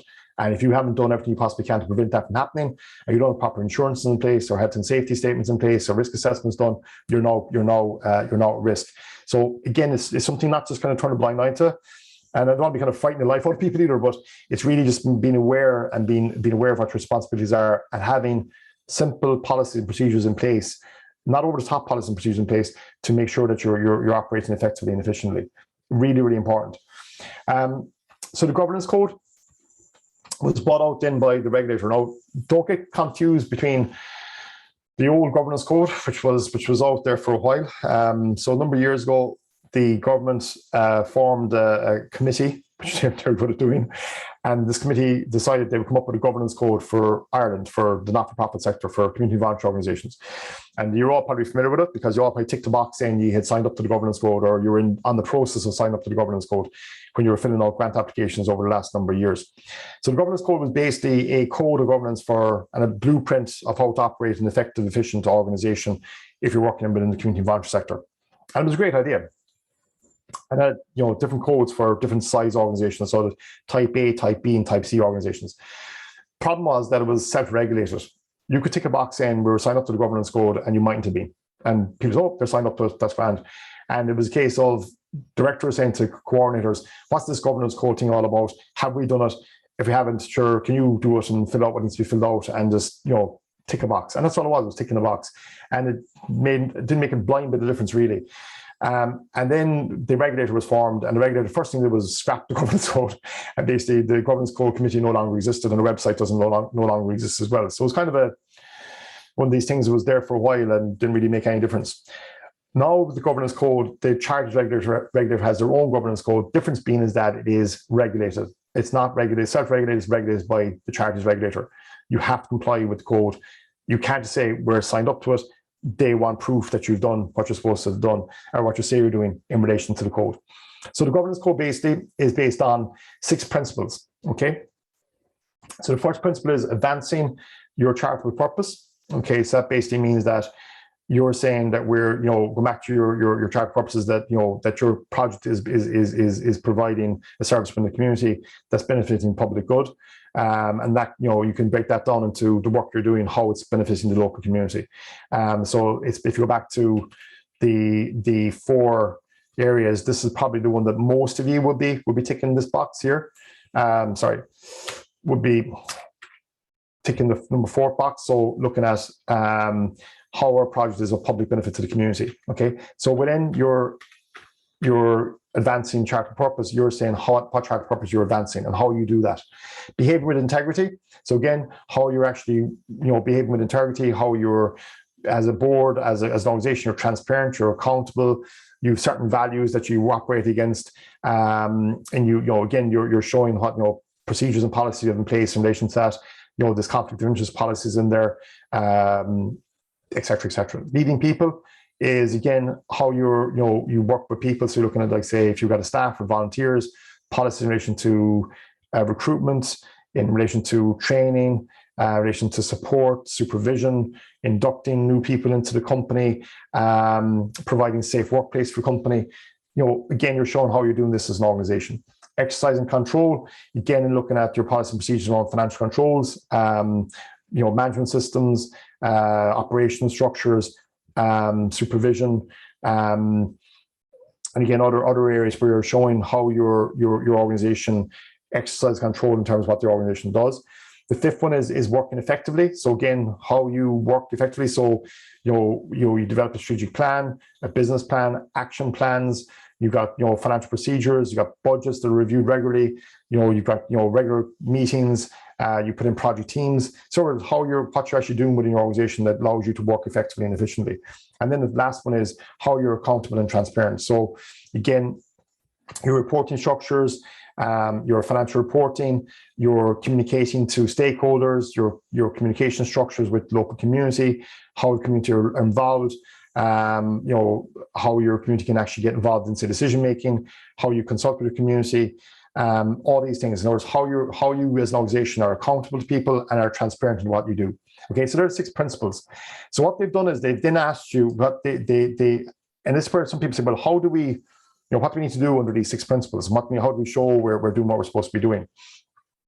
So what they've done basically on their site is they've provided you with a number of compliance checklists and reporting structures. Okay, so basically you're given a compliance checklist, and a compliance checklist or compliance record form is basically something you do each year, and you put down on that in terms of the actions that you're taking to meet the various 6 policies. I'll show you an example in a second. Okay, so when you go back to them and say each year you submit your compliance record form, you're saying that as an organization, this is what we've done in the last 12 months under the various different headings. Okay, they would then look for proof of that. All right. So on the proof is basically to say, okay, well, you said you did X, Y, or Z. How can you prove to us that you've done this? Okay. So what you can do is, in some cases, you can submit a copy of the policy, for example, if it's a policy document you put together, or if it's a strategic plan you put together, or part of a strategic plan. Or what you do if it's a small organization, which most will be, so it's not like a complex charity, basically sending a copy of the board minutes showing decisions were made or showing decisions were discussed and made will suffice. So you can put in that as evidence, a copy of our board minutes showing this work has been completed is included as an attachment with the report. Okay, so again, that should be enough to meet the core standards that they expect. They won't, unlike the previous governance code, they won't just take your word for it saying yes, we have it. They would actually look for proof of it. Okay, also they can also request for copies of it as well. So you could say, well, what we can do there is fill in the report, say that we had a meeting, do up a set of minutes now this morning, sign them retrospectively and put them in and sure we're grand. They could look for a copy of that policy and procedure as well. So look for further evidence of it. So again, this isn't about just ticking a box for the sake of it. This is about kind of getting organizations that actually do the right thing. So it's not like suggesting, they're trying to kind of regulate it so that you're forced to do these things, but you should be doing them anyway. So the steps into completing the code. First of all, you read the code in full.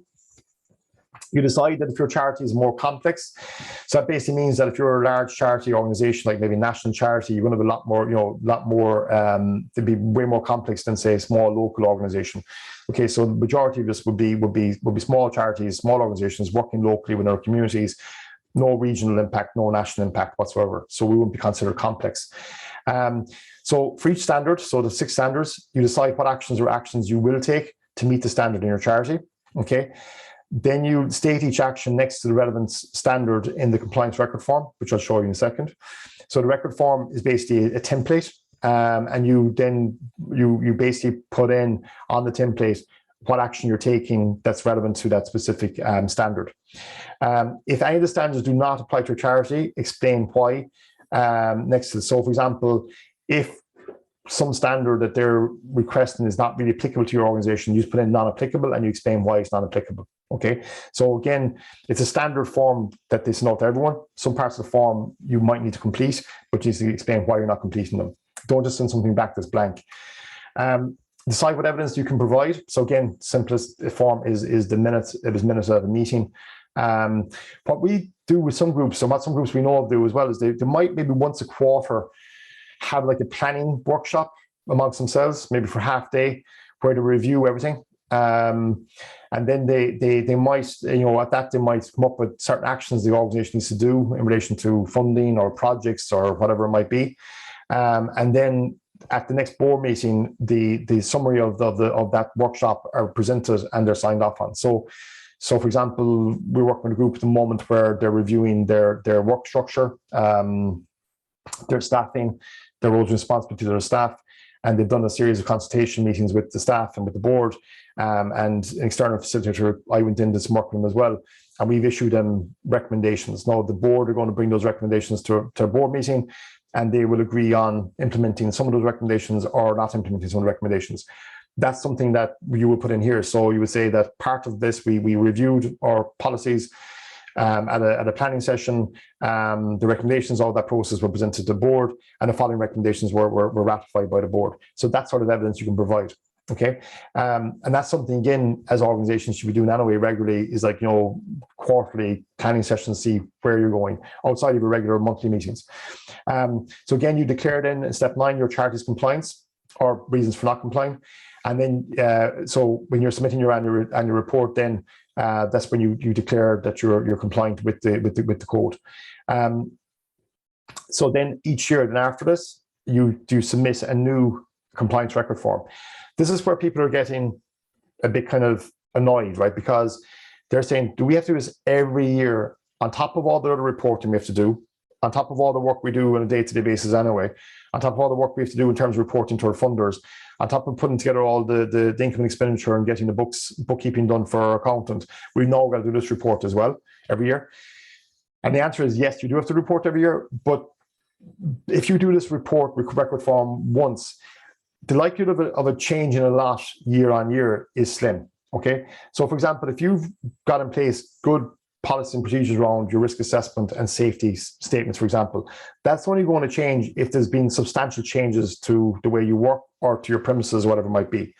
Okay, so your risk assessment is done annually anyway. Your safety statement is an annual thing anyway. That doesn't really change much unless there's a change in terms of the way you're operating. Your equality policy, for example, isn't going to change from year to year. It might be tweaked slightly. Your financial policy and procedures won't change dramatically from year to year unless there's new guidelines and regulations and compliance requirements from funders that need to be put in there. But majority is going to be, the same every year. So where there's work reading this is that the first year is the key thing, because you got to give all this information. But the compliance record form won't change that dramatically year in, year after that. Okay. The other information that they require you to submit with the return, like your annual accounts, your income and expenditure, your balance sheets, your annual reports, all those things you'll have anyway. So you're not writing those, just for the sake of this. They're documents you're going to have anyway to submit to other organizations, to revenue, to CRO, to funders. So all that would be in place anyway. The only issue with the regulator in terms of reporting is that they have an online reporting platform where you got to input those details onto the platform. But it's not like you're trying to find out that information. The only real difficulty is you have to input it in manually into their system. Okay, but the information is in front of you on your annual returns, on your income and expenditure, whatever it might be. So it looks on the face of it, there's an awful lot of work involved in this. But in reality, after year one, and once you're registered and you've done the first compliance record form, it's not that difficult to do. Now, if you're a volunteer and you're working full time and you're doing some voluntary basis, yes, it is a lot of work then. But if you've got an administrator in house that's being paid, that's part of their work to do. This isn't going to take them weeks to do, at all. So there's not an awful lot of work involved in it. So a lot of people look at this and think this can be an awful lot of work, an awful lot of time on us. It's not that much. And the most important thing is that once you do this right and you're compliant with the governance code and you're reporting back to them and you're showing and they agree that your compliance record forms are okay and you're doing everything you're supposed to do in the charity, that means that you're now a compliant organization. When you go out looking for funding, you can say that we're compliant, we've done record forms. You can show them copies of the record forms if you want to. So it's giving them more assurance, a reassurance that you're an organization that they should support. So the annual reporting requirements. So this is the compliance record form. This is a blank one, so you download this from the regulator's website. So just pick literally one page of it. There's many pages in it. So the principle 3, which is leading people, which is one of their core standards. So again, you put in here the actions our charity is going to take to meet the standards, okay? And then evidence of action. So you put in here the action, and then you say, please find board minutes attached, or please find our policy attached. Again, so being clear about the roles of everyone working in and for your charity, both on a voluntary and pay basis. So what you put in there is basically that we have reviewed the job description of our staff. We've reviewed the job description of our volunteers. We've issued new contracts to reflect the work they're doing. We monitor the work they're doing, and we look at providing supports to our staff through board liaison officer or whatever it might be. And then again, this be minuted. So for example, if you're issuing new employment contracts were prepared and reviewed by the board and signed off on by the board, minuted on whatever date the meeting was held. Making sure there are arrangements in place for effective involvement of volunteers. So again, some groups have volunteers, but the volunteers really aren't involved in decision making. So you can put in there that, as an organization, we have a volunteer rep sits on our board, and they would then act as a liaison between the board and the volunteers. We have a volunteer team in place, a volunteer coordination committee in place. We provide induction for volunteers. Our volunteers are invited to attend strategy meetings or planning meetings. Anything you feel that would get with a more effective involvement from your volunteers. And again, you're not just putting that down for the sake of it. Again, you have to prove when that was done and when it was agreed. And then making sure that there are arrangements in place to comply with employment legislation. So recruitment. So this is simply your recruitment policy. And again, if you don't have one, you should have one. So again, this is kind of guiding you to things you should do properly. So the recruitment policy, and again, if you're not sure of what the recruitment policy should be, again, you go on to, again, talk to the Wheel, talk to Pubble, talk to a HR consultant, look it up on Google it, go to the Citizen Information Bureau and look at what your recruitment policy needs to be. If you're recruiting people, for example, if you're funded through Pubble or TUSLA to hire staff, make sure that your recruitment policy you have is compliant with their recruitment policy, okay, in terms of how you advertise the job, how you do the interviews, who needs to be on the interview panel, how you report back to the people that were successful and unsuccessful, etc. Training and development. Again, have you got an annual training plan for your staff? Do you meet your staff around their professional development? What sort of training they require? What sort of supports they require? And have you got a training plan in place? So for those of you who've been involved in CE and community employment schemes over the years, you'll be familiar with this in terms of looking at training development plans and progression plans for community employment staff. Support and supervision, how you do that. And then remuneration for paid work and dismissal. So again, this is literally just your policies and procedures around your staff, how they're supervised, how they're paid, your disciplinary policies, all these things, okay? You might have this report already in place, and you might put in here that every year we review these policies. And again, it's reviewed at an annual meeting or as a new employee is taken on board. Again, the board will sign off on that recruitment and that person. Okay, so again, it's not, a lot of this you would already have in place. This is putting in here in terms of how you do it. So here's a sample one. So again, this is a sample one they provide. So again, they just put in here. So like say, make sure that your arrangement pays for effective involvement of volunteers. So charity trustees have agreed procedures around volunteer recruitment and process for raising and dealing with issues. We hold meetings with volunteers once or twice a year where the contribution to our charity is recognised and where any issues can be raised. Okay, so it's two lines. How did they prove it? Minutes of meetings dated, or volunteer policy included, minutes of meetings dated, insert the date. Okay, that's all. So it seems like an awful lot of work. When you look at the first thing, there's an awful lot of information on here, but really most of this can be filled in pretty easily. Where it becomes a problem for organizations is where they've nothing done. They have no policies, they have no procedures, they have no real protocols in place. And then it becomes a real pain in the backside because they have to start everything from scratch. And that's where the work really kicks in for them because they've nothing done.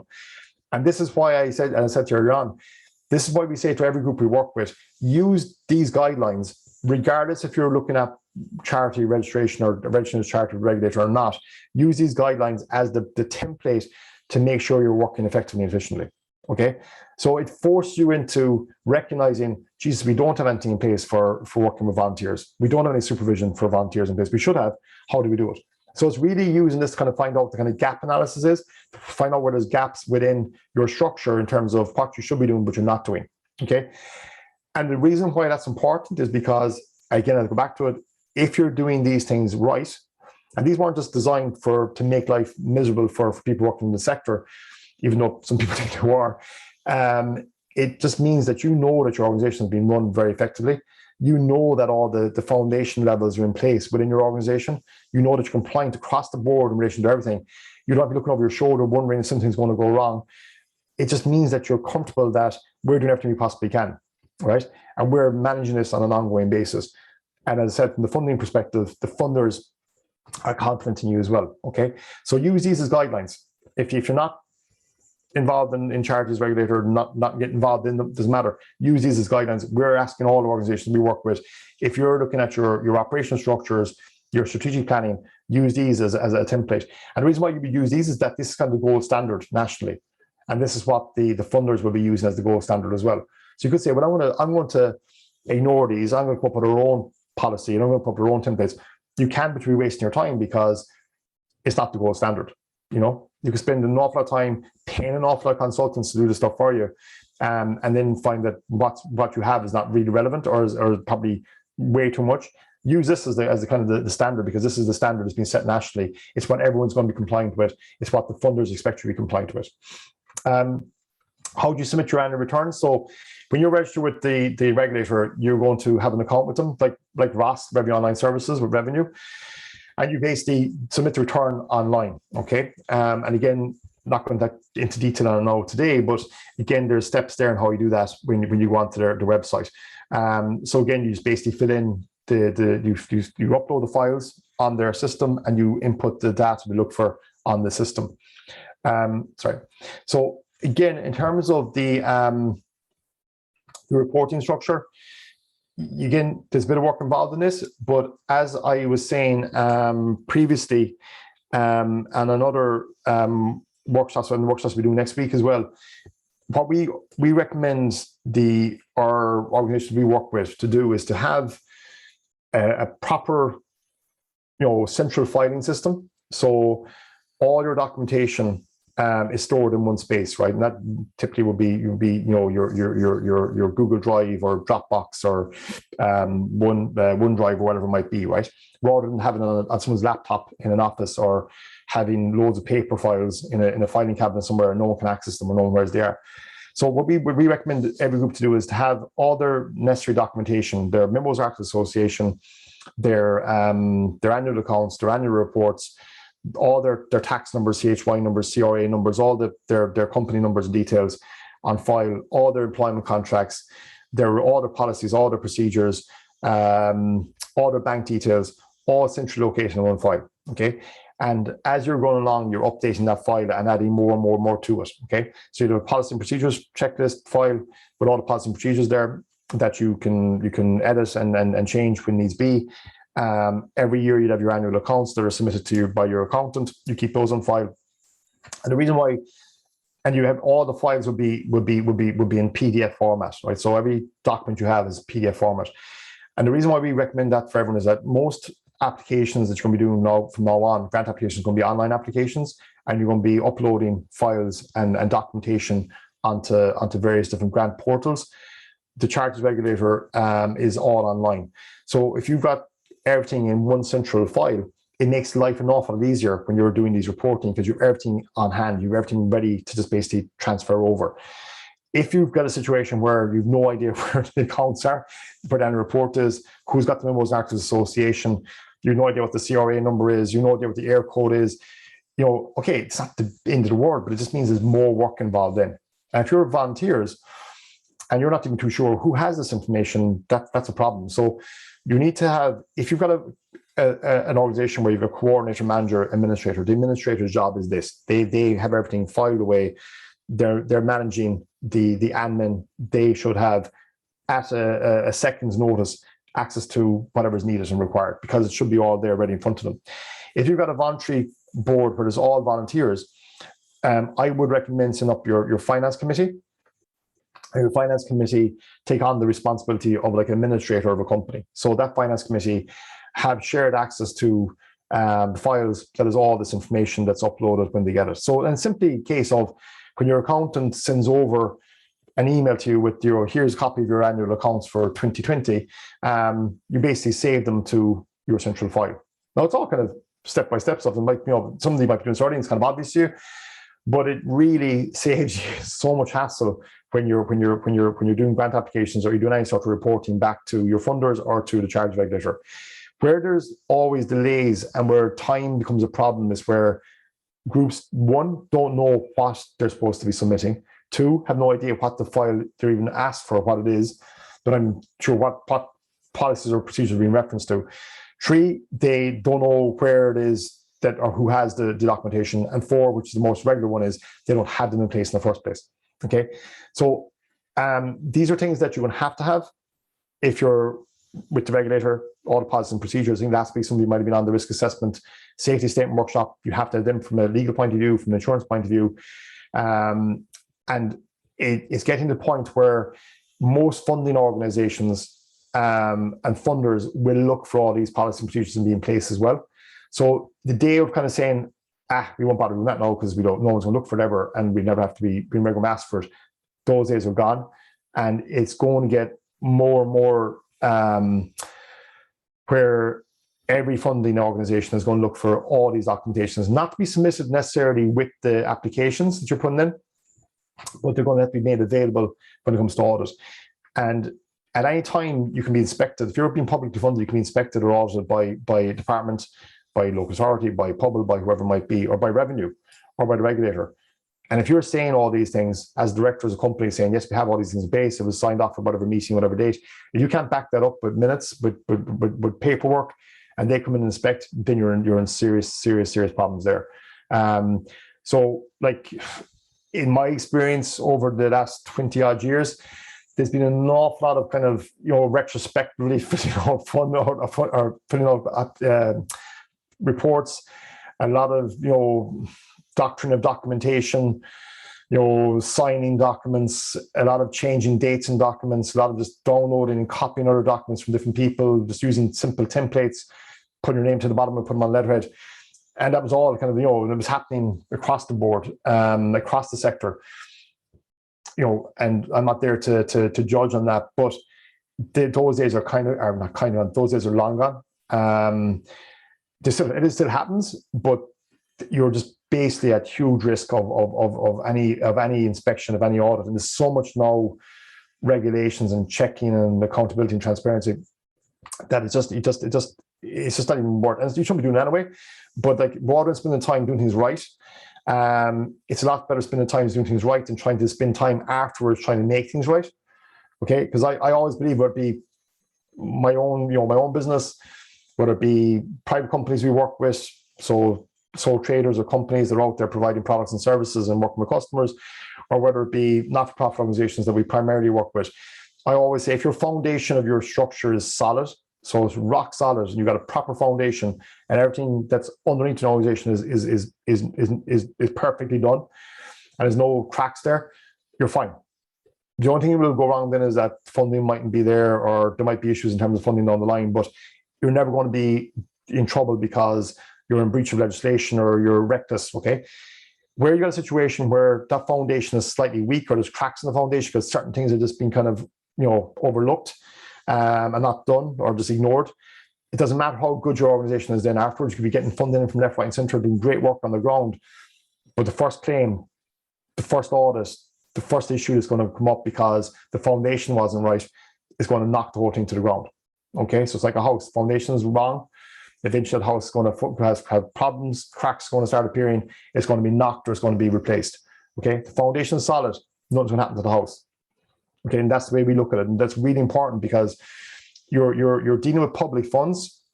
You're responsible for the way that money is spent. It's taxpayers' money. It's people giving their hard-earned cash to you in fundraising or as sponsorship or whatever it might be. You've got the responsibility to make sure that money is spent correctly, that's managed right, and it's reported correctly. Okay, because they want to know what the hell did you do with the money we gave you, and they want to make sure that it's been done correctly. That's all they want to know. Most groups don't really care. Most people don't really care. They want to know the ins and outs and the detail of how you're doing it. They just want to make sure that the money that's given is being spent correctly in the right way. Everything's above board, and that there's clear impact at the end of the day. That's really important. Where it gets a bit more complex is where you're reporting back to the likes of the regulator, revenue, CRO, the funders. They look for more detailed information. That information you should have anyway, because you should be doing the work anyway. Okay, so that's kind of my take on it. I know a lot of people give out about bureaucracy and administration within the sector, and yes, it can be onerous, but ultimately it's there to protect yourselves. And if you do it right at the start and you're getting good, simple policies, procedures, and methodology in place, it shouldn't be a huge burden thereafter. It's a burden where groups have it's like someone doing their annual accounts, and it gets to the deadline, you've got to submit your accounts to your accountant to get your tax return done, and you literally leave it to the last day to get all your accounts in order. Then it becomes a real pain. If you do it for 1 hour a month for 12 months of the year, which is nothing, 12 hours, it's not a problem. It becomes easy. But if you're spending 12 hours a day before, it becomes a problem. So the point always is have everything organized, have those policies, procedures in place, and it doesn't become a huge burden each year then. It is still a lot of work, but it shouldn't be the burden that a lot of people make it out to be.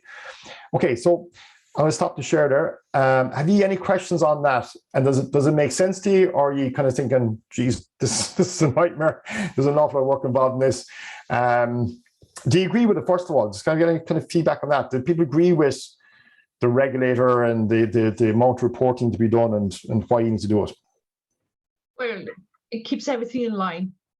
Yeah. And you're accountable then for everything. And once you're accountable, everything is above board, and it's easier then to apply for grants and get access to grants as well. Exactly. And the key thing there, then, it also creates a level playing field as well.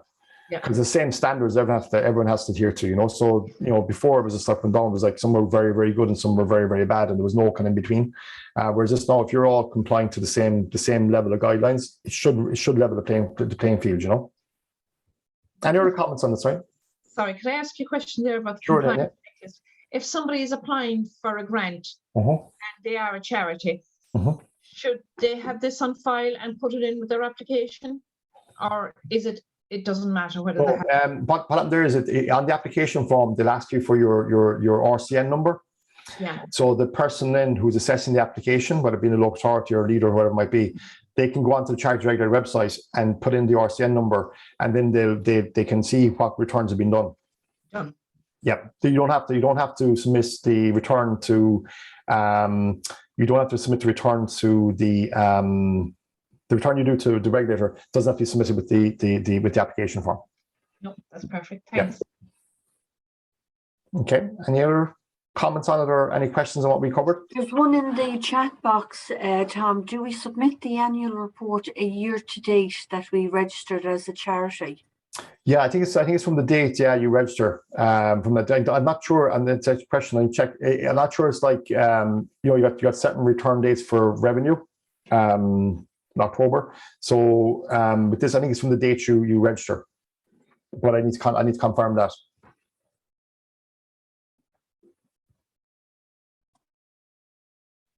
Okay. Sorry, Mary. Yeah, you're on mute there, Mary. Yeah. Yeah. Perfect. Yeah. Great. Sorry. These policies, and I mean, we are just a voluntary organisation. Yep. Tidy Town is very small.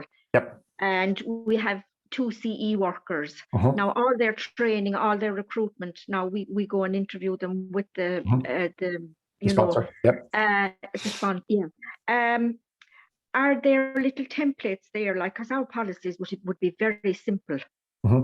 Are So there any templates? there is. So there's a number of templates out there. Like, again, say if you're just Tidy Towns group, like, you don't have to comply with all the policies and procedures because some of them might be relevant to you, you know. So if you're not employing staff directly, the main things you would have probably would be around safety, health and safety would be a big one for Tidy Towns, and risk assessment and the safety of the individuals. Volunteer policy, because obviously we're all volunteers, and then you look probably like maybe communications policy, because you would have WhatsApp groups and social media, and also then you'd have financial policies and procedures. So how you manage your funds, basically. You know, you can introduce other ones as well if you need to, but they're the main ones, you know. Again, but like there would be a number of different templates out there, and this question was actually raised last night as well. Like, there's an awful lot of information out there online. There's an awful lot of free templates that you can use. A lot of the funding agencies would have sample templates, so similar to the regulator have sample templates that you can use as well.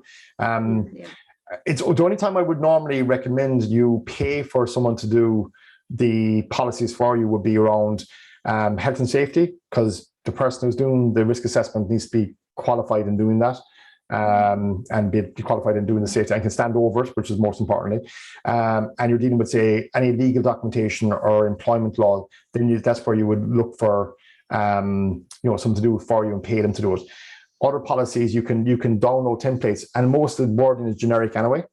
And you would just basically just edit it to suit your own organization, things like your heading, you know, the people involved, the name of your organization, things like that. And you delete what's not relevant and you keep in what is relevant. Yeah. Yep. So I wouldn't need a recruitment policy, wouldn't I? Would I? Because the CE schemes are doing it. Only a volunteer recruitment policy. Yeah, you would need to have. Yeah. Yeah, and a volunteer management policy. The volunteer management policy is something people think, why do I need that? It's important where if you're dealing with a lot of volunteers, and let's say the volunteers are not doing what they're supposed to be doing, or they're acting out of line, or they're causing problems for the group.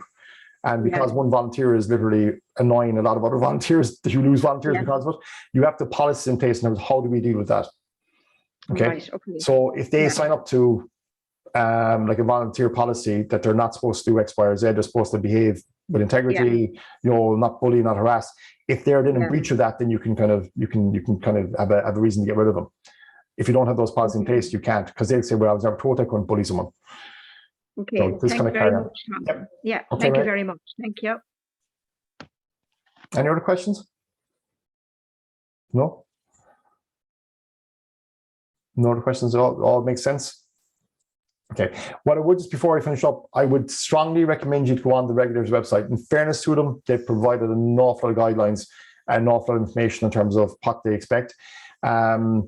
I would also look at, as I said, if you're looking at policies and procedures, as Mary said, there is templates online. I actually might do, Caroline, is I might send on links to various different sites that can help you fill those in, or help you with the templates you require and what kind of documentation you need and stuff. But always check with your funders what their requirements are, because there's no point having a load of documents that are not relevant to your funders. They'll have specific ones you might need. Okay, but I'll send on links to wherever I can, the relevant links. I can send on to Caroline. She can sum up with the slides, if that's okay. That would be great, Tom. Thanks very much. And even when you said about the Charity Regulator, I went online as well, because the PPN is a charity, and just to check under the information, you know, and it's easy enough to follow. I just have a query here that if you found out that the Charity Regulator investigated your board, and you weren't informed by the chair. Okay. There's obviously an issue with communication first. There's obviously that's right. Yeah. There's a lot more problems going on there than the Charity Regulator, so I say. Yeah, I would think so. Yeah. It's kind of going back to what you were saying, I suppose, at Yeah. the very beginning. It is. Yeah, like this is something, and this, I suppose, in all seriousness, really, this is something that you know, happens an awful lot, where you have people, directors on a board that aren't really even aware they are directors. Number one, right? They just signed the form many years ago and they have no clue what they were signing, right? So they're trying to sign their life away. We don't know what they're signing. And they're directors, and they don't know the directors, or they might know the directors, but they have no idea of their responsibilities and that go with that. And you have then situations where one person or two people or a number of people have all control, right? And they control all the communications in, all the communications out, and they kind of dictate what's happening within the organization. And they get involved in operational stuff when they shouldn't get involved, and et cetera, et cetera. You know, and it can be a bit of a nightmare scenario. That is an absolute disaster zone when it comes to things like this, because you're there basically, and you're completely naive to what's going on around you, but you're being impacted by it directly. Okay, so what we would normally recommend there is that there's got to be checks and balances in place internally within the organization. Any communication has to be presented to board at a board meeting. If the regulator wrote to the company and addressed that letter to the board, to the director, or to the board, and to the chairperson received it, and the chairperson didn't inform the board, that's the serious issues there. But again, it goes back to also in relation to this is why you're looking at bringing rotating people in as well, because what we're trying to do is get someone who will come into a board and question what's happening. You know, no, it can cause issues and it can cause arguments and that, but you know, there's not a lot of boards out there that are very, very comfortable. They're happy out doing what they're doing. They don't really care what's happening all around them, and they're in control, and they like that fact they're in control. I don't like working with groups like that, and I call it out pretty quickly. You know, we were working with a board who had an equality policy that they presented to me, and there was 7 men on the board, no women, yet in an equality policy. You know, so like tick the box just to say we have something done. Those type of boards I don't work with typically, or you know, I don't really get involved with them. There's a lot of them out there, unfortunately, but to go back to the question, I would think there are serious issues there for the if it's directors of a company, if they're CLG, there are serious issues there for that company and those directors. They need to be getting legal advice on in terms of what are their next steps.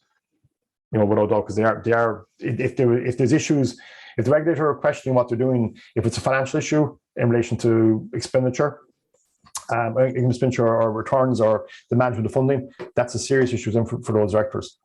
I would think so, because the one thing that if you are a director, and I think it's such a simple thing, but so important to remember, ignorance will not let you off, because you've signed up for this, so you should be informed. So if the chair is not informing you, then that is an issue. And even sometimes have to bring somebody from the outside in to do an evaluation and to talk it through first, to break it down and to put a communication structure in place that it's very, very open and transparent is essential.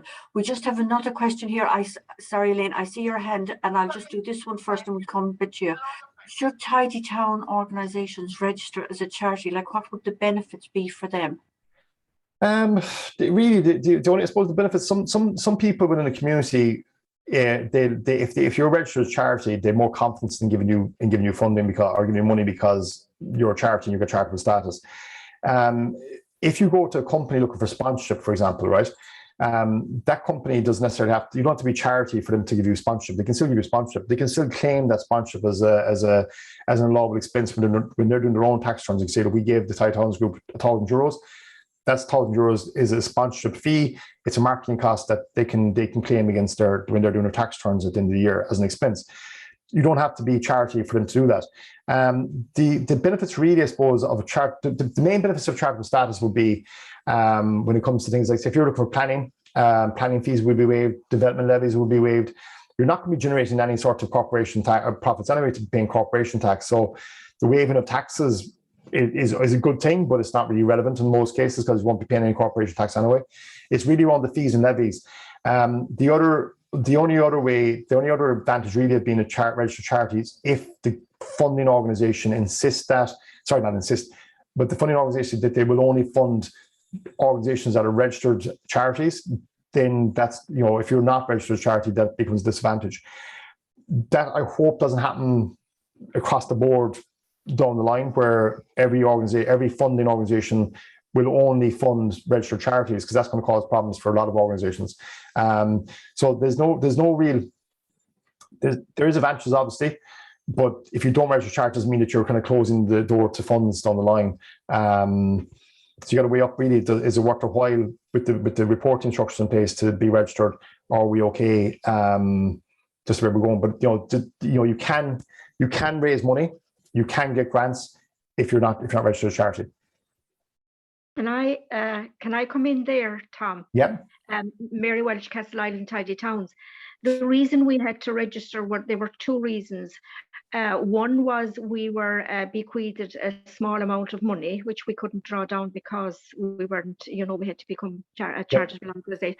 And the second one is when you apply to the Garda for a permit to collect, to do a church gate collection, they won't give it the charity's number. Yep. So they are the two reasons, two main reasons. Yeah. Okay. Yeah. I think because they look for the CHY number on the permit on the application form. Yeah. Your charity number. Yeah. Okay. Yeah. Good. Okay. Susan had a question, I think. Susan. Yeah, I just wanted to ask you that. Well, number one, there was very bad communication in that group. As a member of the group, could you question why they were audited without disclosing where you heard it or where you didn't hear it? If you're a member, if you're a director on the board. No, a member, a voluntary member, or just a member of the group without being a director. Can you question the director as to why the group was audited? Absolutely. It's like all you're saying is there. We heard that, no, they might say this rumors or we didn't know, but absolutely. If I was a member of any group and I found that happened, you'd be questioning, as to what's going on, Yeah. There's nothing stopping you from asking the question. And if they denied that they were, even though you knew they were, what would your next step be then? You'd be going to the other directors on the board at that stage. The other directors. And saying what's going on here? They need, if there's rumors out there and their directors are turning a blind eye to it, then the whole thing is a basket case, basically. And that goes back to the reputation then, Elaine, as well, is that if you don't nail these things on the head and have that transparency, your reputation as a group could be hugely affected. Yeah, and if you get a bad name as a group, you won't come from it, because there'll always be doubt in the back of everybody's brain or head that, oh yeah, there was something about them now. Even 10 years ago, it'll still come to life. And the problem is people's perception as well, because we were doing a group before and they had an audit and then it wasn't an audit, it was an inspection, which every group would get anyway. But one person who was working with the group as an employee went out and said, oh, we're audited, right? So people presumed that they'd done something wrong and there was an investigation. So the annual inspection was being done anyway, became an investigation. And then, of course, over pints some night, it got out that the organisation was being investigated, and was that in relation to the money they raised last year. And all this rumour started spreading around, which had nothing to do, but wasn't based on any reality, but perception becomes reality. And questions were raised in when they were doing fundraising. A couple months later, people were raising that, Asher, you were spending what we doing with money last year. So you were investigated. We're like, oh, we weren't investigated. It was an annual inspection we get from our funders. So it's very, very carefully we manage and control the narrative that's out there about your organisation, because it can absolutely destroy you. But I think if it's in a case like that, if I was a charity or in a charity, I would put it into the newsletter or Facebook. We got audited, blah, blah, blah. This was the report. If you want to see the report, make it available to them, that they passed and got on with flying colours. It's one way of, shall we say, putting the lid back into the glass. Yeah, absolutely. Yeah. And we have another one here, because I'm conscious now we're going over time. It's just, how do you rotate members if the small community doesn't have more volunteers that want to join? Can you make the board smaller? Yeah, the board of directors in terms of numbers, usually, let's say, it's usually other cases like there's maybe 2 or 3 directors, and they're trying to increase the number of directors on the board. If you're trying to rotate? So I suppose the question, I think, Susan's question is that if you don't have that many people involved, how do you rotate officers? What we kind of recommend groups to do is, like, if you go trying to encourage more people to get involved and to go on committees, most people will run a mile very, very fastly away from you, because they don't want to get involved in a committee, because they think loads of meetings, loads of reportings, loads of hassle, are not going to be bothered. What we try to do is we try to get groups to set up, like, say, specific project committees or project teams, and you identify someone in the community that might want to get involved in a specific project, and only in that project. So I'll give an example of one we're working at the moment, where it's a group that are developing a community hall, and there is a person locally who's retired, who is a retired quantity surveyor, and they've approached him and said he's not involved in the committee, or he's not involved in the board, and they've asked him, would he come on board a project team, because he's retired and he's got a bit of time, and he might have much time, but he's saying, look, I'll come on board only on this project, and I'd advise you on the costings of that for the purpose of the project. Okay. What you're hoping now is that he would like the way the organisation is working. He's now involved in it, and he might decide, look, yeah, I'll stick with you and I'll stay involved as a committee member afterwards. So, for example, I'm working with the same group we've done a feasibility study for them, which we were paid to do. Now that's done and it's completed. And it's a local group, it's my local village here. And I said to them that I'm joining their committee now, because I like the way they operate, I like what they do, I like the way they so now they have another committee member. I'm not a board director on their board, and I might never be, but you encourage people to come on board for specific projects they have an interest in. Because I said to them, I'm not going to do fundraising for you. I'm not going to do any church cake collections for you. I'm not going to go to loads of meetings. I'll get involved for this specific project. Okay, and I'll stay with you if I like the way you're operating. So that's one way of doing it. The other way then is if you've got, say, volunteers working in the ground, you've got ways of the volunteers that you'd ask volunteers, maybe put someone forward for election to come on the board or onto the management committee as well. So you've got a representation from the volunteers on that board. In terms of the question in relation to decreasing the size of the board, yeah, again, you've got to go back to your Memos Arts Association in terms of how you could do that. So how you reduce from, say, 5 to 3. That means that 2 directors, let's say, have to resign as directors. And can you force them to resign? Or do you allow people to know that in, say, a certain number of years, they can resign their directorship after a number of years, or anytime they want to? So again, you check in terms of your regulations and rules around that. It is an issue with an awful lot of groups in terms of just not a lot of people involved. So you're the same people kind of responsible for everything. You've got maybe, there's not enough work. That's the case. You can't rotate, because literally there's not enough people that rotate officers. It's just trying to recruit more people on board, really. It's not that easy, because most people don't want to get involved in committees, because it's time consuming. People have loads of work things to do. The age profile on committees is getting older, because a lot of young people just throw their stuff on. A lot of parents are bringing their kids here, there, and everywhere every evening of the week. They just don't have time to get involved in committees and groups. And And that's an issue as well. So, we're working with a group in Asti at the moment who have a very mixed group of and in terms of ages, and they work really, really effectively and very, very efficiently. And they're all living locally as well. But it's the part of the first group I worked with that would have a younger age profile. So it's just really how we can identify people that we can ask to come on board with specific skills they can bring to the table, and not say to them, look, you're going to get involved in everything, just involved in this one specific project. And that's how the guys in SD did it. They got in people that had an interest in certain things, and then they stuck with it then, and they became part of the wider committee.